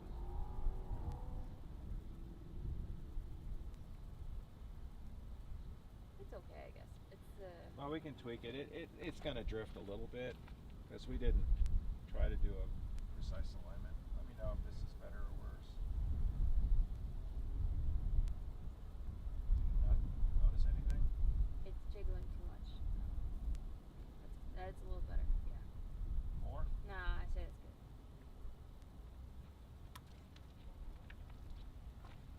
Just checking out the sunspots. Years ago, I got an equatorial drive for my small 60mm scope. Probably overkill looking back on it now, but that was my main scope back then, so that was my baby. Well, your baby is performing very well today. Your solar filter. Yeah, it's a great little scope for that. It was really good for the Eclipse. They actually recommend you use a smaller scope for the Eclipse so your optics don't overheat. Otherwise, you got to step it down, like what we're doing with our 8-inch for projection. Or you have to really buy a large solar filter for your scope, which is expensive. They are not cheap. We wouldn't be able to project it. There wouldn't be enough brightness to do that. But if we had a camera feed, that would be another way to go. Yeah, we were testing out projection last night with the 60mm. I took some photos. And it looked good. It's just, it wouldn't have been very much to see for the stream. So we had a change in strategy. Instead of projecting with the small scope, we were going to project with the big one after all. And stop it down, as they say.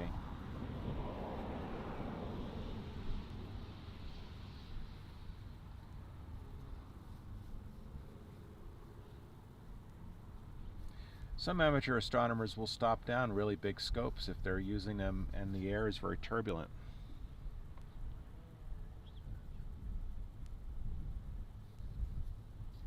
Turns out that if you've got a large aperture scope looking through very turbulent air, you can have a lot of problems with image stability.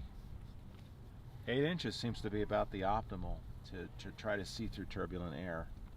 So some amateurs will stop their scopes down to about 8 inches if they're trying to use it during a night where the air is turbulent.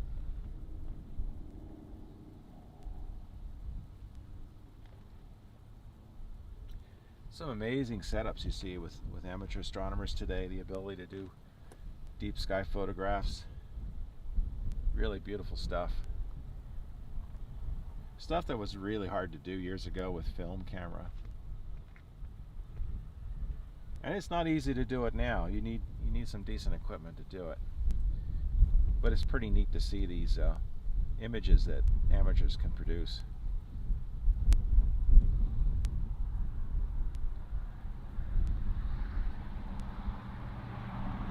Wind shaking us up a little bit here. It's starting to get breezier again. Hopefully we can make it to the end of the eclipse.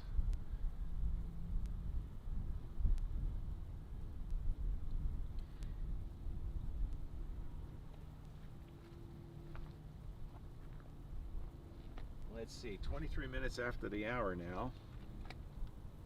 11 o'clock here.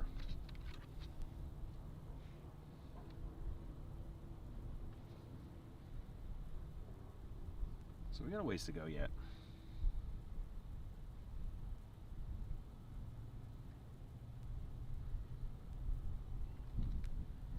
The partial will end here around 12:18. We're in Mountain Daylight Time.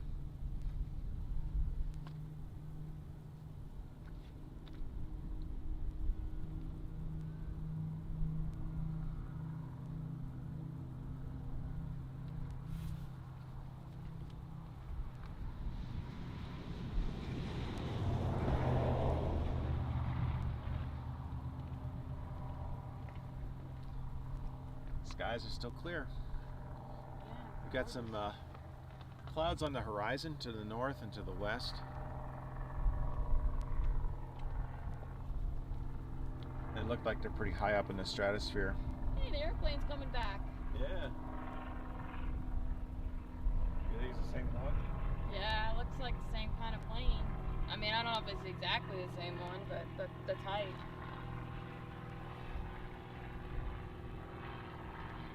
Do you want your muffin? Say again? Oh yeah, sure.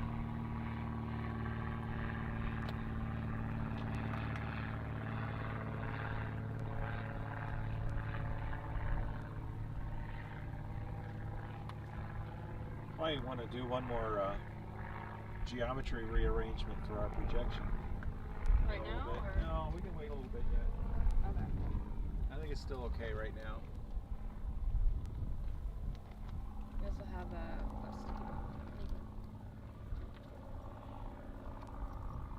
At some point, those big sunspots will become visible, but I think they're further down. we got a ways to go on those yet. Yeah. I'd say more than half the sun is out now. What do you think? Yeah, I think so.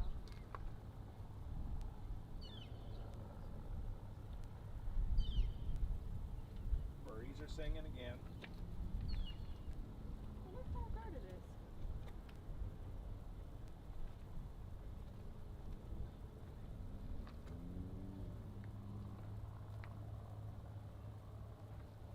Oh, one just swooped over us. Eclipsed by a bird.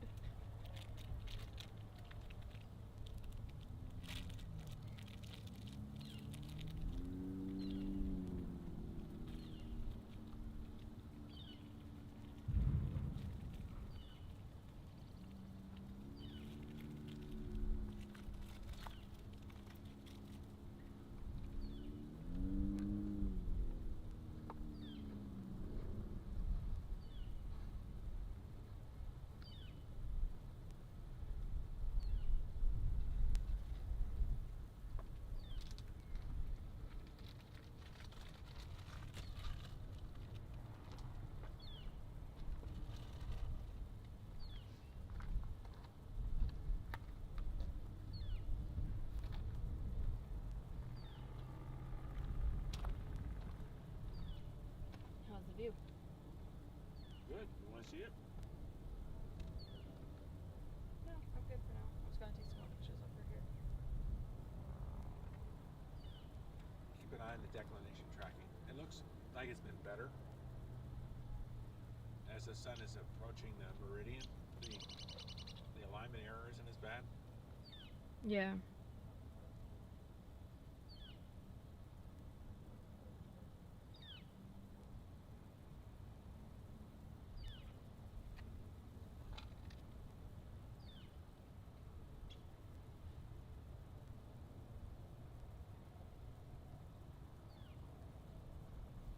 If you're just tuning in live now, we are in Hobbs, New Mexico, watching the annular solar eclipse. We've got about 45 minutes left till the eclipse is officially over. We plan to live stream all the way through till the end. If you're interested in supporting the live stream, my donation information is in the chat. All donations are greatly appreciated.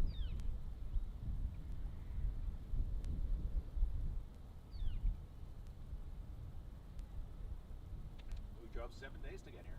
Took us 7 days and a little over 2,000 miles to get here, so it's been quite the journey. A lot of driving, doing about 300, sometimes over 300 miles a day. We did scenery. But we did the more scenic route so we could see our beautiful country. Went through quite a few states, as we mentioned earlier. If you're curious and checking out some live stream videos from our journeys, you can check it out on YouTube, Rumble, and Facebook. On YouTube and Rumble, it's Gwenny7, GWYNNY7, and on Facebook, it's Gwen's Notes, GWYN''S Notes. We did live streaming every single day so far on our trip, and we plan to do so as we continue to explore the country. We're hoping to hit some cool sites such as White Sands, Carlsbad Caverns, hopefully Big Bend National Park. We haven't quite figured out exactly which days that's going to be, but we'll keep you posted.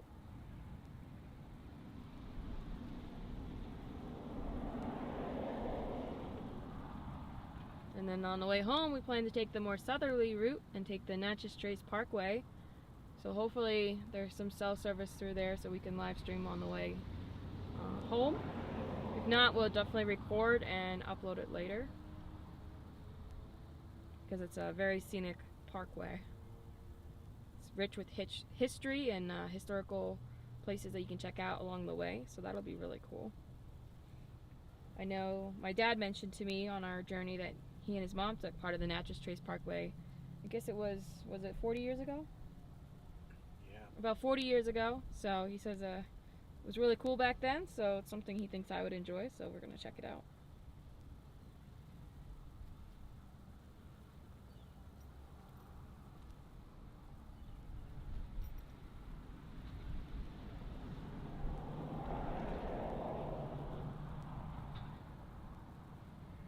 Try to observe at night here too. Yeah, I'm hoping we can find a location here in Hobbs, New Mexico, so we can do some nighttime observing. So if anybody's in the chat that knows a place that's good for nighttime observing, let me know. I would love to know where a good place would be for that, because I'm not sure the parks are open at night.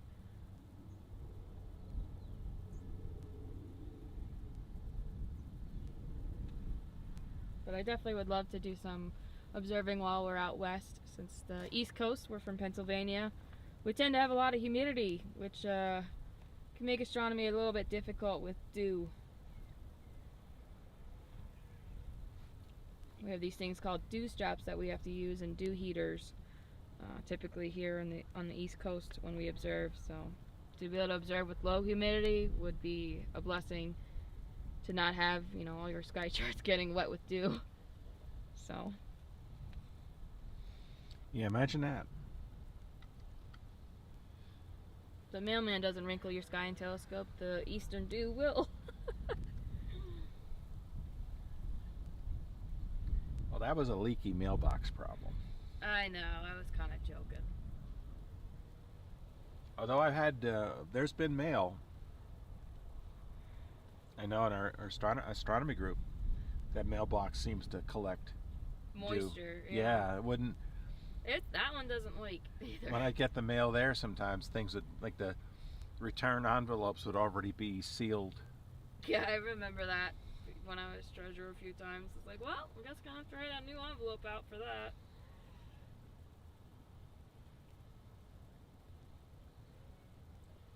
Yeah, I think I want to adjust this tripod again so we get a little bit better angle on this. I'll try just rotating it around a little bit, see if that works. So you're gonna go towards my right, your left? It's gonna have to come around. Yeah. This way, yeah. Okay. Clockwise.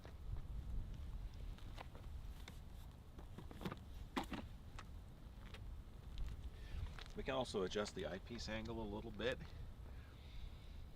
Maybe bring this down a little bit. Get things reoriented as quickly as we can.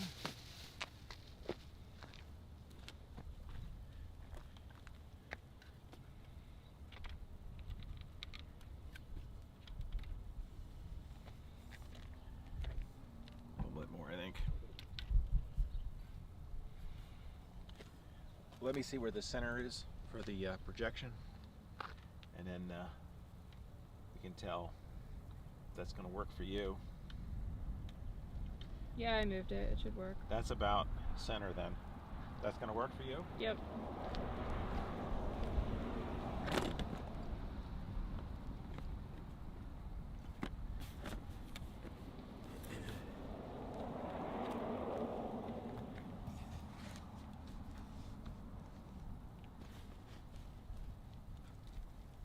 So this morning we woke up 6:30 Mountain Time.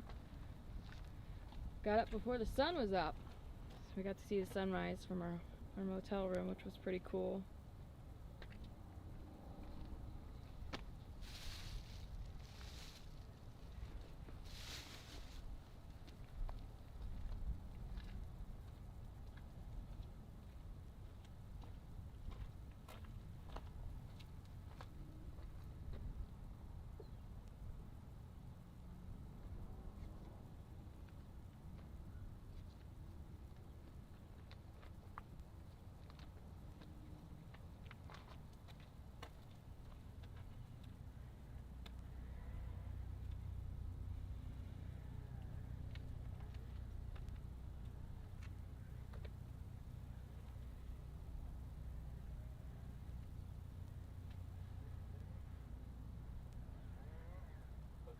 glasses.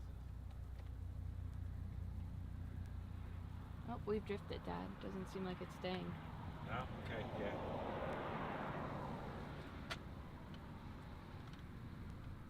Oh yeah. Here we go. Oh, we cut off on the bottom.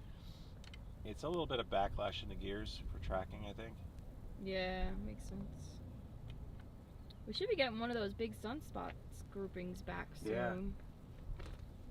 I thought I'd have a bigger field of view to work with, but it turns out that the focal reducer that I have for this telescope, the thread sizes are slightly different. They look about the same, but they're not.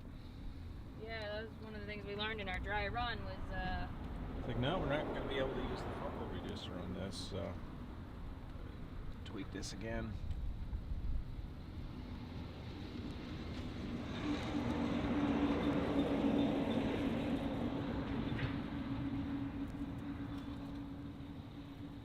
some large trucks have been going by today.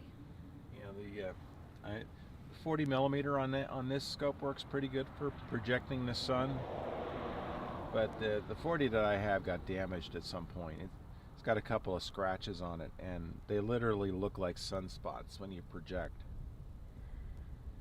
Speaking of sunspots, that first group of sunspots are starting to creep out. How do you know if your sunspots are real or part of your eyepiece? Is you rotate your eyepiece. You see it? The sunspots? Yeah, it just came back. Yeah, one of them's starting to come back right now. Oh yeah, grab the camera. I forgot to. I should take some pictures. You see it right here. Yeah, right there. Starting to creep out. That's cool.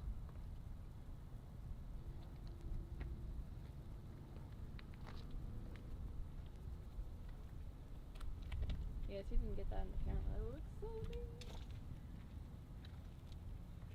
That was the big one, wasn't it? It's one of the big ones. There's another one yet? There's two groupings of them that are fairly close.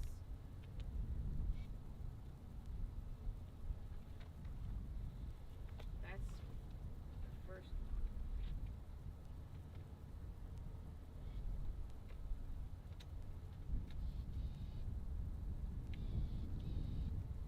It's been having focusing issues. I've been having to turn it on and off. Not sure what's up with it. It's not sure what it's focusing on. Do a manual focus, it'll be better.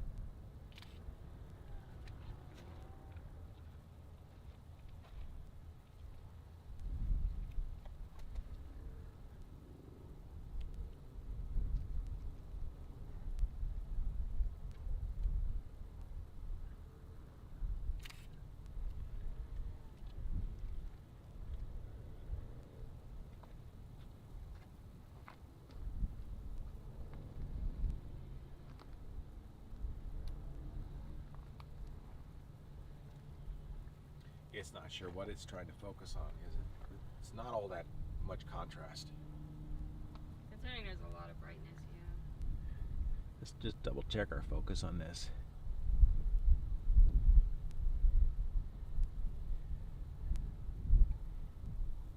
That's quite a grouping of sunspots there.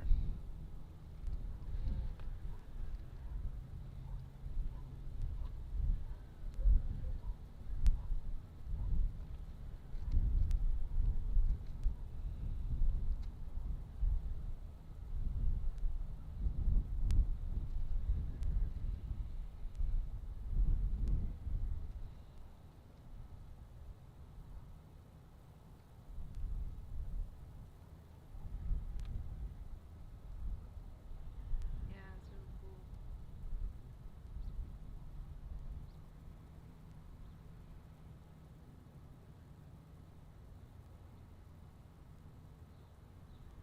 You come over here and look at it in the 60 millimeter. It looks really neat with the sunspots. All right.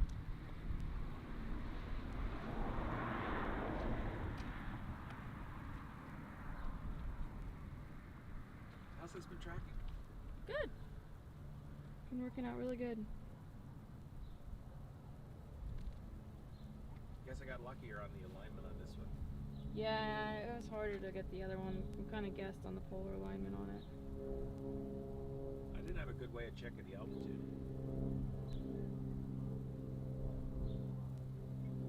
That little bit of sheen that you see there is just the shininess of the board reflecting off the sunlight. It's not actually anything special.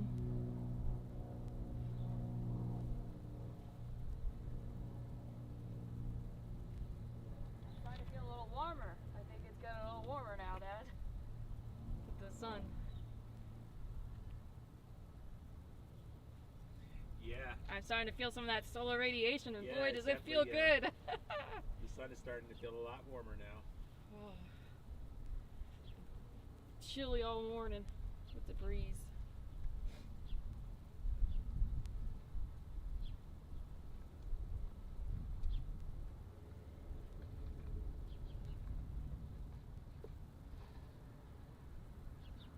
Seems to be a lot of turbulence in the air.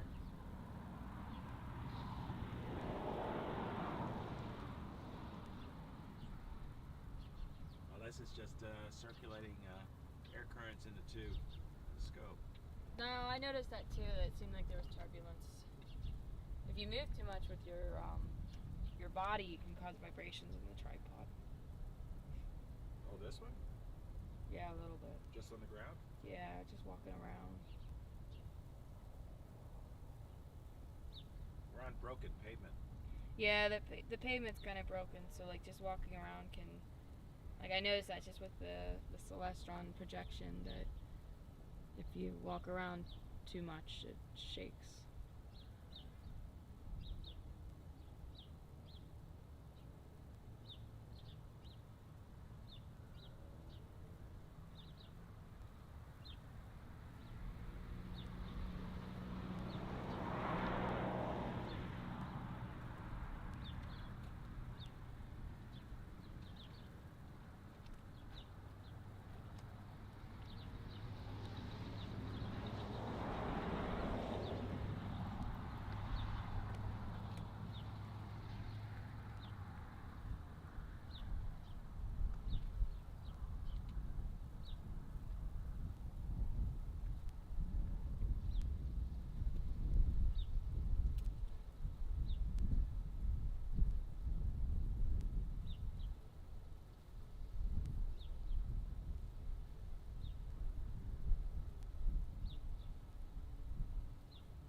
I was really surprised when we checked in yesterday that the gentleman at the front desk said that all the motels were like booked through town for the eclipse, and just in general. And that the few remaining rooms that they had left, that they were charging really high prices for.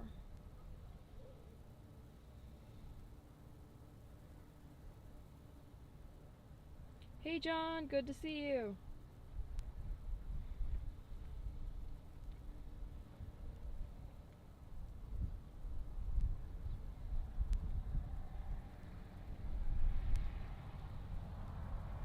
That's one of the reasons we chose to go with this site rather than in the park. Yeah, when we heard that, and plus talking to two different people, and they were like, it could be really busy at the park.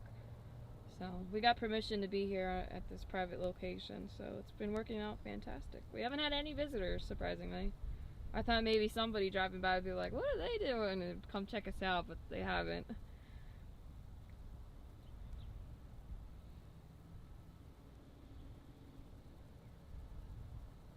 John's checking in from Royersford, PA. Very nice. So, according to time and date, the end of the annular solar eclipse is 12:18 Mountain Time. So we got about 38 minutes left to enjoy. If you missed any of it, make sure you catch the replay. You can catch it from almost the beginning. We were a few minutes late due to the wind trying to destroy our poster board. But otherwise we caught all of it, which was pretty cool. We've also been observing with our 80mm refractor with the solar filter and our solar glasses. So that's been cool. There's a gust. Yeah, I was gonna say you can really see the boards debating about whether it wants to take flight. Is it gonna make it? We did put a lot of tape on it, so I'm hoping it stays. Like you told me last night, we've driven 2,000 miles. What's a roll of tape, right? I mean, use as much as you need to make it work. So. Yeah, we'll go down to the Walmart down the street and get more if that's what it takes. Yeah. I will definitely share some pictures on my YouTube community page and also on my Facebook page, Gwen's Notes, so you guys can see some behind the scenes of what our setup looked like, because it's quite interesting. You guys are only seeing a small portion of it, but it took a little bit to set up. It took about 2 hours to get everything set up, but it was worth it. A beautiful day, hardly a cloud in the sky. And it was amazing when it got darker. The birds, they stopped singing, and the lighting got a little bit funky. And you could see with my makeshift colander, which was a styrofoam plate that I poked holes through, we could actually see the crescents, which was really neat. So we showed you that.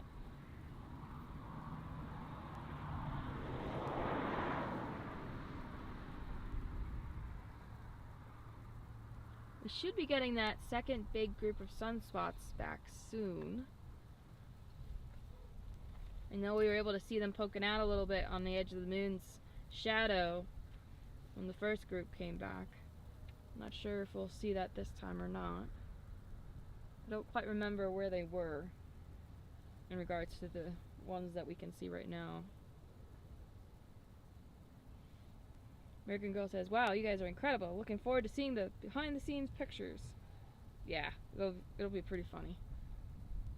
A little messy, but you gotta do what it takes to get things to not blow away in the wind, so.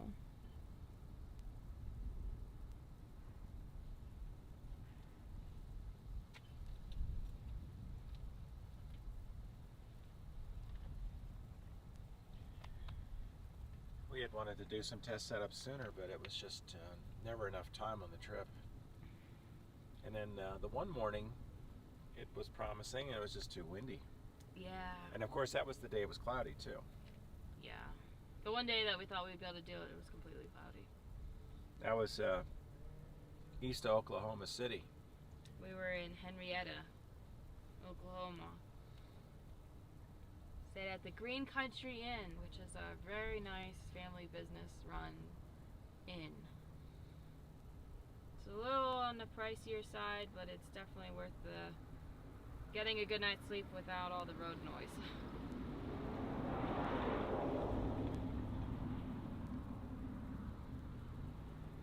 We also stayed in Paducah, Texas, which also was a smaller motel.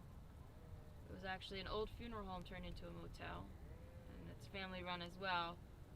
That was much better than deciding to go to Childress, Texas, which all those hotels and motels are all along the major road, and all the reviewers were saying, if you sleep late, you're not going to sleep here because of all the road noise all night long. So we went to Paducah, and it was nice and quiet for the most part. So this is one of the big things with this trip is we've done 7 days of traveling with at least averaging around 300 miles a day, sometimes a little more, sometimes a little less, but roughly 300 miles a day. So it'll be a little over 2,000 miles to get here.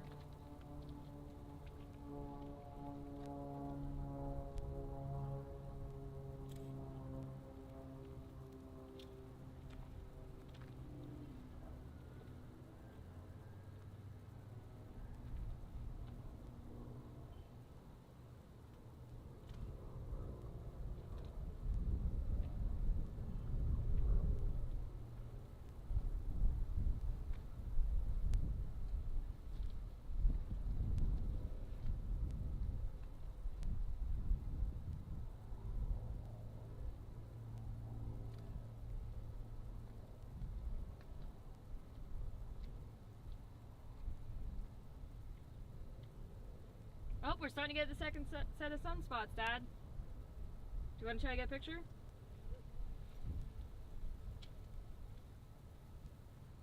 We're just starting to crest out.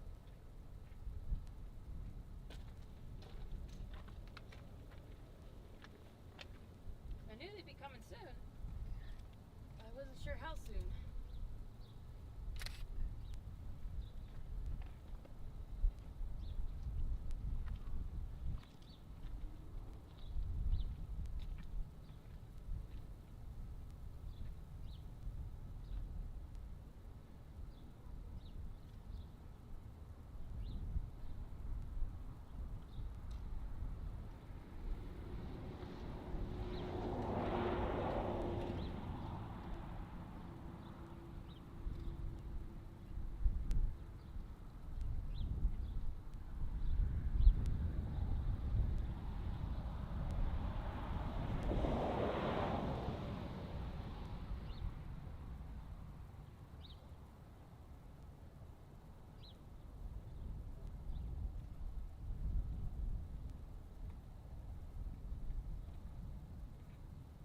I did that. Oh, you did? The one Oh, up there on the cool. left?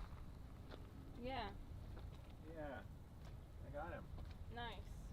That's my first cactus I can see in person.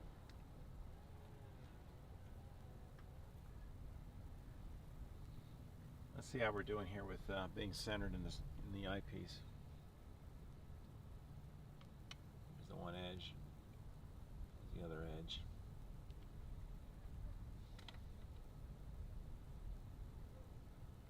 There's the other edge. I'm still gonna walk over there and check it out. Try to stay in the sweet spot here of the image.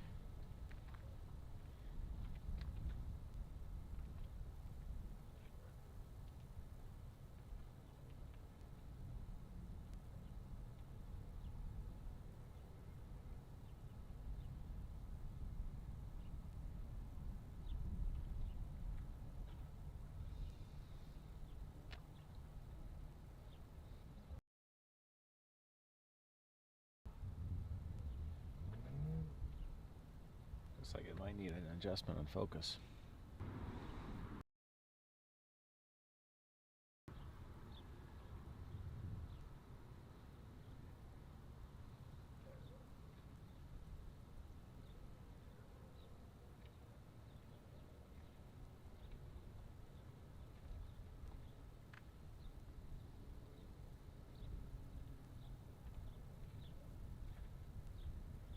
Cactus looks like he's a little dry.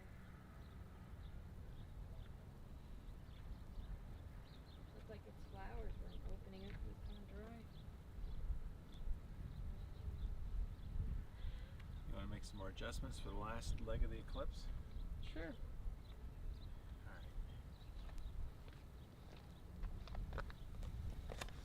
Probably be the last one that we'll have to make.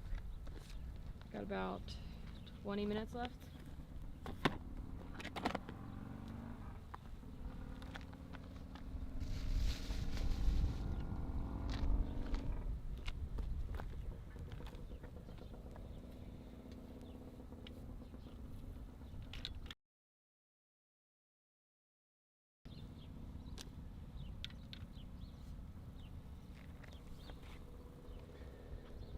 How's that going to look for you? Works for me. Just have to rotate just a hair.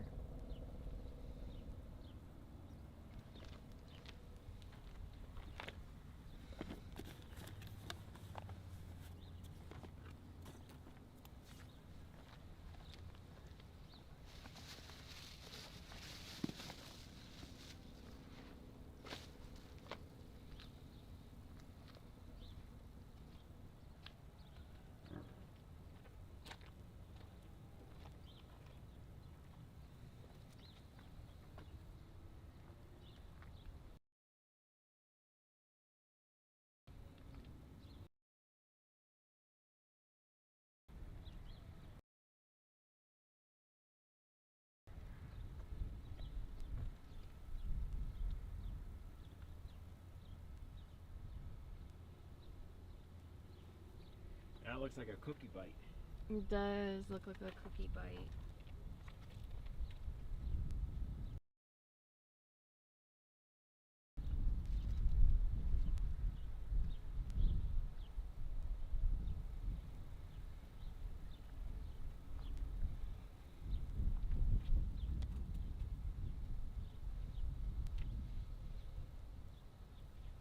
It's really neat.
notice how fast it's moving when it gets near the edge like this. 'Cause Oh, you can see yeah. such a difference so quickly.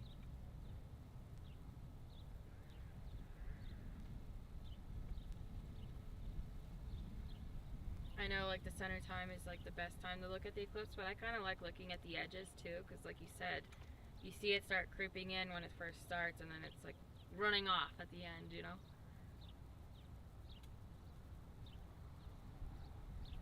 Like that second patch of sunspots is fully Yeah. visible now.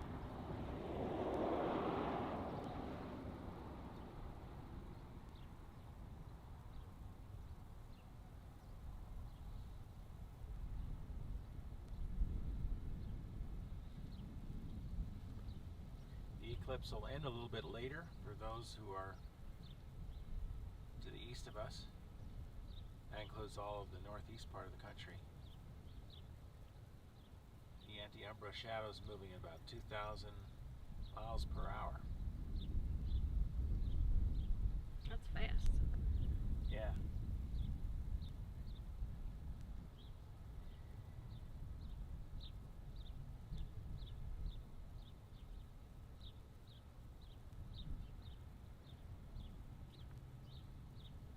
So since the moon is moving east, if you're further east, the moon's still up.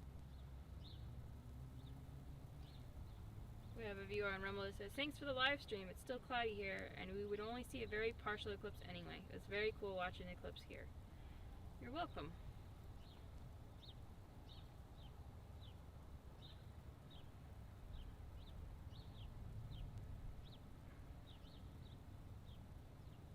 Yeah, we're set up about 500 feet east of the center line, and I'd say it was pretty symmetrical what we saw at mid-eclipse.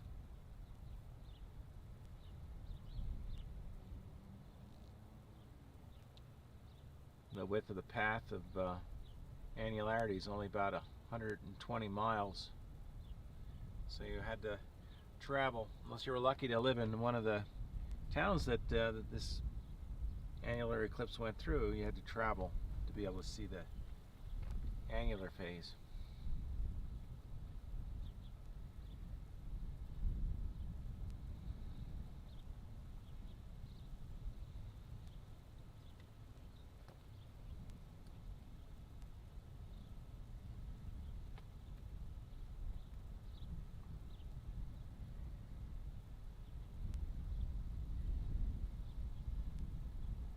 Hard to believe it's almost over already.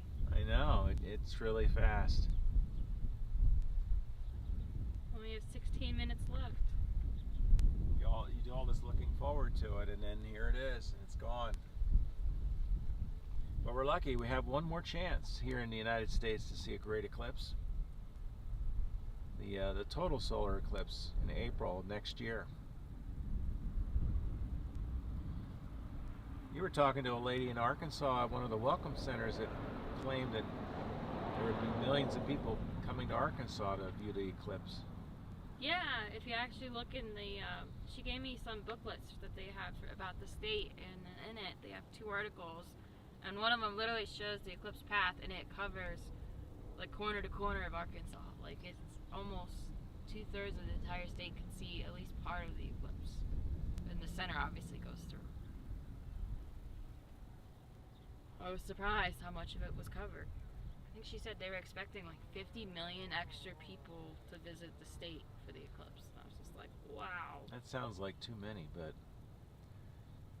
Yeah, I don't know. I should have asked her how they figured out that number, but I kind of got distracted because then she started offering me the road maps for like the different states. She's like, I got Arkansas and every state that connects to Arkansas. And I was like, starting to think, it's like, okay, we need this one because that one's out of date. I was like, yeah, and then I realized we need every single one because we've been to every single state. We're going to be going to every state, and we don't have updated maps for any of them. We've been using the most recent updated maps we could find on our iPad, which works to a degree, but sometimes it's nicer to have the close-ups that you can get on the backs of maps for some towns.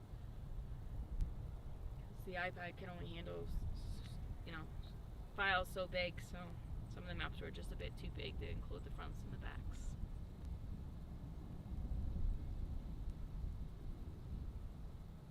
So we We started on US 22, and then we joined up on US 62. It was in, remind me, which state was that we joined up on it? Ohio? Okay. That's what I was going to say, but I wasn't 100% sure. You're getting state fatigue. Yeah. How many states? What number are we up to? Pennsylvania, West Virginia, Ohio, Kentucky, Illinois, Missouri, Oklahoma, Texas. New Mexico's 9. We're gonna have quite a few more to go home, plus we're gonna do some side trips. So I'm not sure how many states we'll end up with, but it'll be an adventure. All brought to you by this annular solar eclipse, because that's what sparked it all. We planned this trip about 5 years ago. I definitely want to try to see the total next year. Now, when you say planned 5 years ago, it sounds like we've really got our act together. Well, I guess I should rephrase that. We planned on attending the eclipse. We hadn't exactly planned the specifics until like maybe 2 weeks ago, if that. We planned enough to throw what we thought we needed in the trunk. Yeah. And then set up what we thought we were going to do last night. Yeah, and then in the hotel after dinner, we actually made our solar filter and our covers. So, yeah, I mean, I wouldn't recommend that. I'd recommend doing a little more planning than that. But, thankfully it worked out. But I think tripod weights are definitely on the wish list, and a better mounting system for projection. I think we've got to figure something else out, because what we have today is working, but I don't know how much that's going to hold up. Oh yeah, it'll definitely need some improvements. But I mean, it's not bad considering what we did. Because we really weren't thinking in terms of, oh, we're going to go and live stream this. It sort of just kind of happened. Yeah, I brought my stuff. I was like, well, if I can... you might do it, right? Yeah, I was like, if we have enough time to set everything up and I can set it up, sure, I'll do it. But it wasn't a guarantee. Plus, I didn't know what cell service would be like. It's always hit or miss.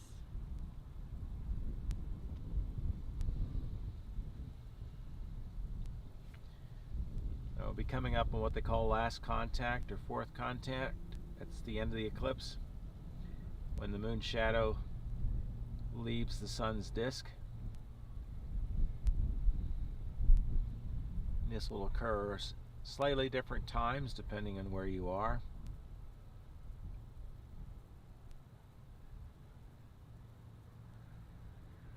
Unlike a lunar eclipse where everybody sees the same thing at the same time, it's a very local effect. You know, what you see with the sun with a solar eclipse is going to depend on where you are at any given time.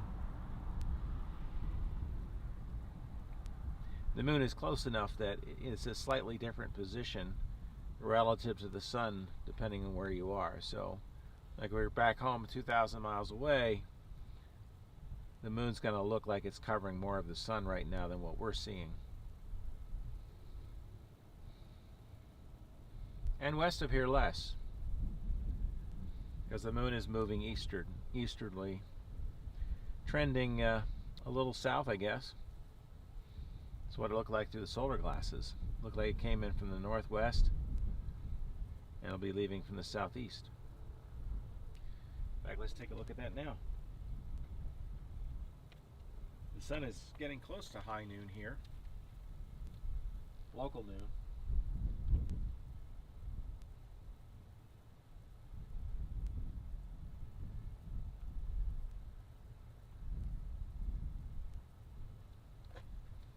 Yeah, it's definitely heading southeast. I'll take a look while you have them up.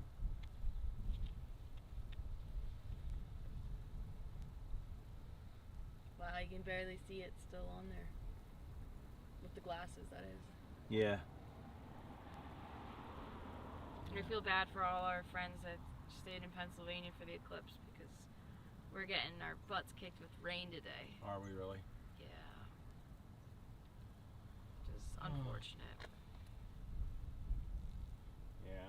I know our astronomy club was hoping to do an event locally in Allentown, Pennsylvania to host the public, and unfortunately it's just pouring. Is it really? Yeah.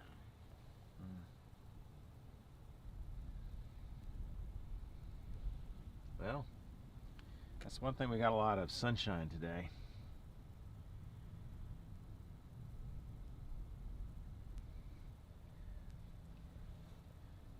think we got a lot of air turbulence. Yeah, it's definitely got jitters. I noticed that in the 60mm too, that it's turbulent. It looks like it's boiling, right? Yeah, that's exactly how I would describe it. It's boiling. It's steaming. You have to fix your focus on there, because I had changed it for my eyes. Yeah.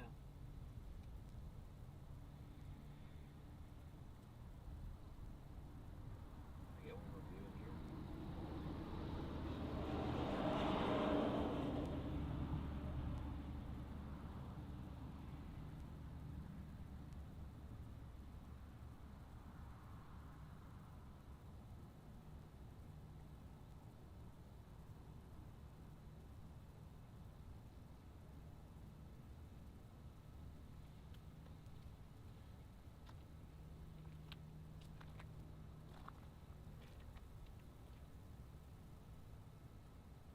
I think this is the last annular eclipse for many years here in the United States.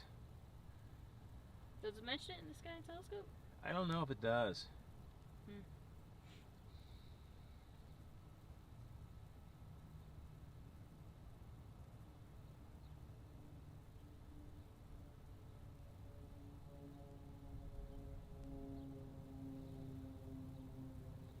Wonder how our friends in Utah made out with the weather. I don't know. I should shoot him a message. Find out.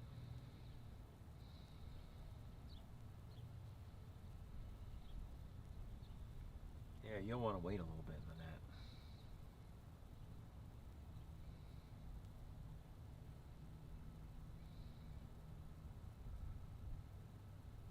Yeah, of course.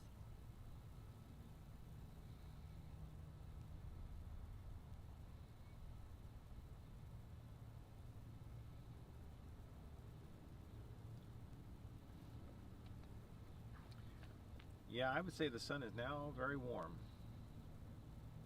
Back almost to full power. It feels good though. During the mid part of the eclipse, the sun didn't really feel very warm. No, it did not. It was just kind of there. It felt more like just a giant flashlight, rather than actually warm. You want to grab the camera and get some pictures before it? Gives you an idea of what the sunshine is probably like further out in the solar system. Do you know where the camera is? I want to grab some before the moon's gone.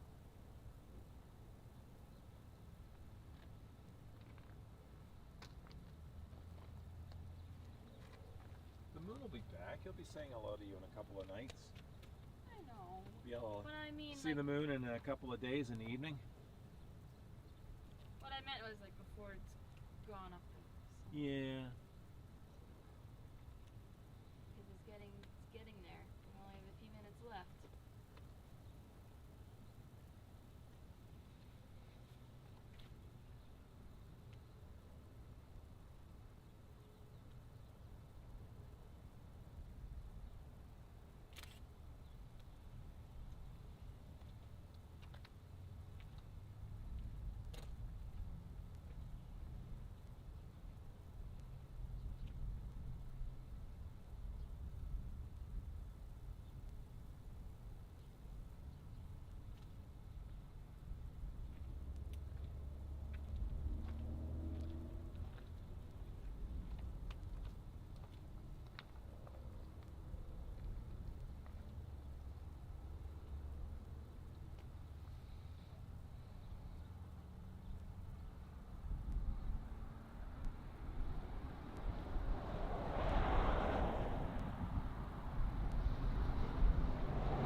Last night was talking about seeing an occultation of Saturn with his scope.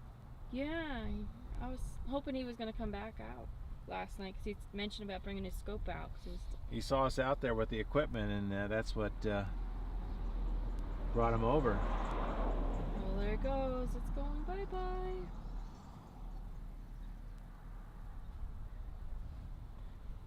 Yeah, he was real excited about it.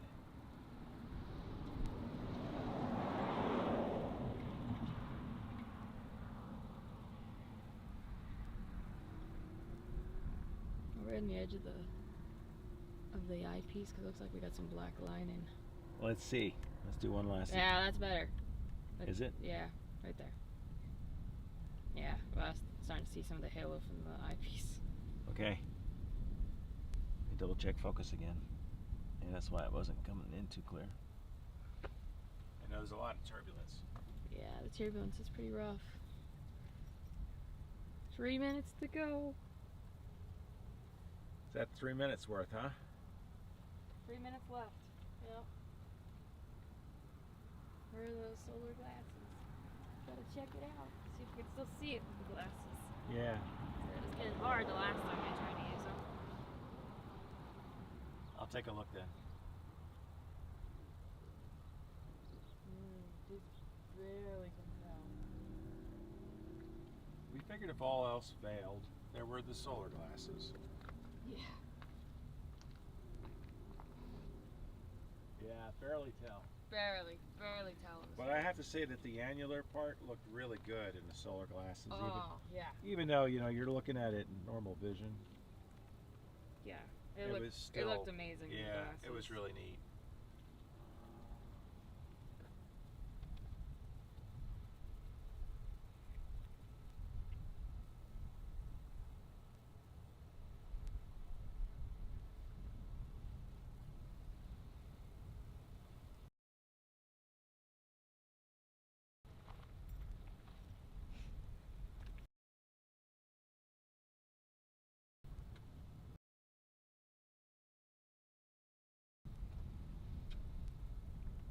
Make sure we're centered here.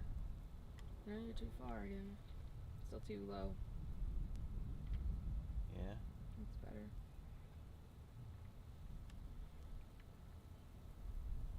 Right around there. It's cutting off the cardboard now. She's drifting. It's drifting. Oh Oh, I see the edge of the field there. Okay.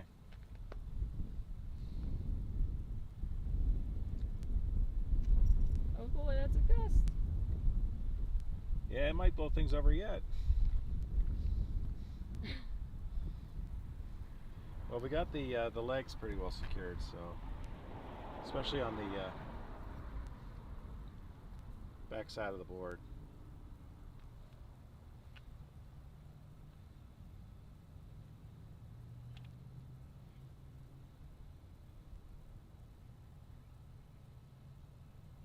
Just a little bit yet on the lower right of the view.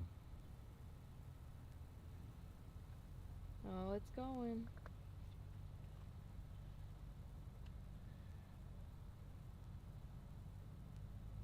Barely tell now. Yeah, it's so tiny.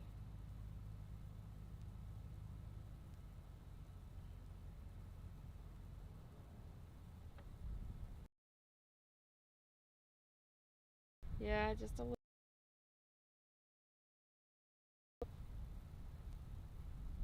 That's 1 minute's worth.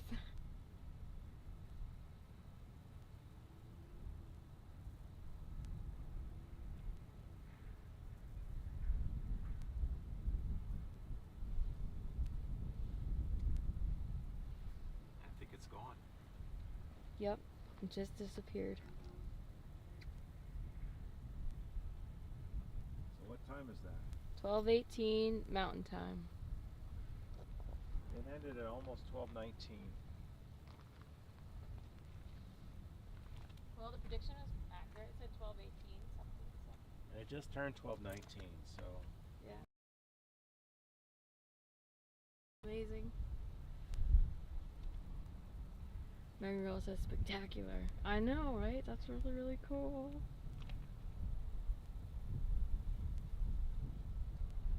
You can tell we missed the first 4 minutes of the eclipse because we were at 2 hours and 56 minutes, and it was supposed to be about 3 hours. yeah. So we were 4 minutes behind because of the wind. Yeah, the wind was really giving us trouble in the beginning.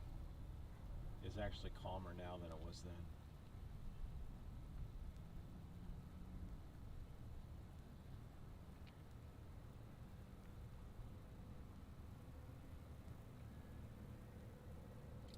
we were doing good except for that wind factor.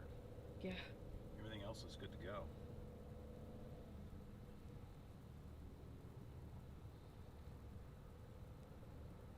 And power held up good, so. Yeah. Can't really tell in the bright sun what it's telling me. But it'll need a good charge.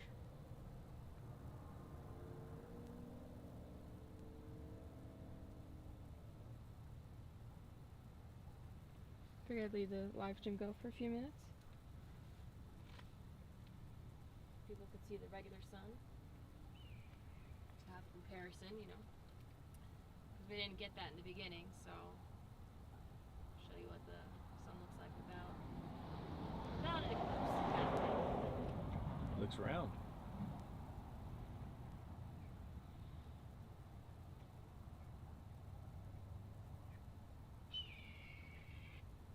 That sounds like a hawk. Yeah, it is. Two hawks.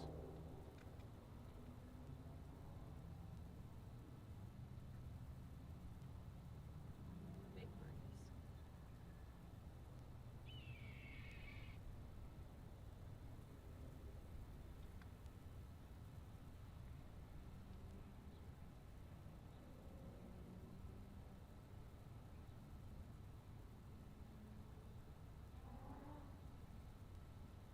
So we have 4 sections of sunspots on the sun. 2 on the top and 2 lower down.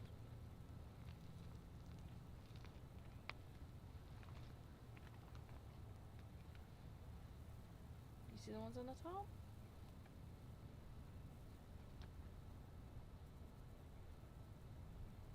I don't know, maybe we bring it into the center of the field. Maybe see them a little bit better. Oops. You're looking for this one here, right? There's that one, and then there's one here, like Oh, a group okay. of them. Yeah, there you go. And then you got the 2 very obvious groupings, which are lower. These guys here. That one, yep. Okay. So there's four sections of the sun right now that appear to have sunspots that we can tell.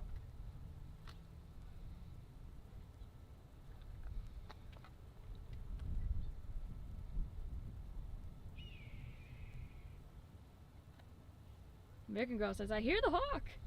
Yeah, they're flying around. Not sure where they are at the moment.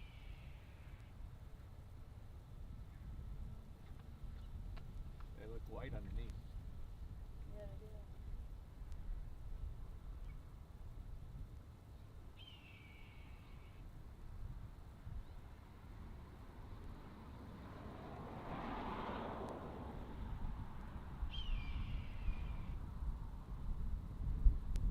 Coming overhead now.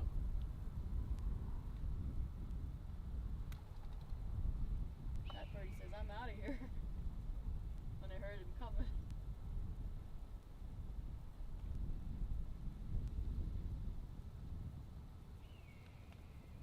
That's cool.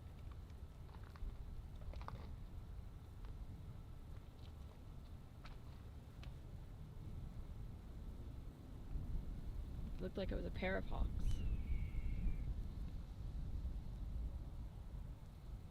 Hey, I see my first cloud across the street.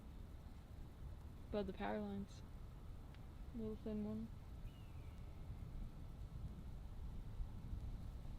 There's a lot more behind us though. Wispy ones. Yeah, we really lucked out today. Nice clear sky here.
Well, that was the 2023 Annular Solar Eclipse coming to you from Hobbs, New Mexico. Thank you for tuning in today, wherever you may be. We've had viewers from all over the world, Canada, USA, and elsewhere. Appreciate you all tuning in. If you want to support the live stream or you catch us on the replay and you want to give a donation to say thank you for streaming, please consider donating to support the live stream. You can donate at PayPal at Gwyneth Fowler, send as family and friends, or Venmo at Gwenny7, or at Cash App $Gwenny7. All donations are greatly appreciated. It took us 7 days and over 2,000 miles to get to Hobbs, New Mexico from eastern Pennsylvania, around Hamburg, Pennsylvania. So every little bit helps if you want to give.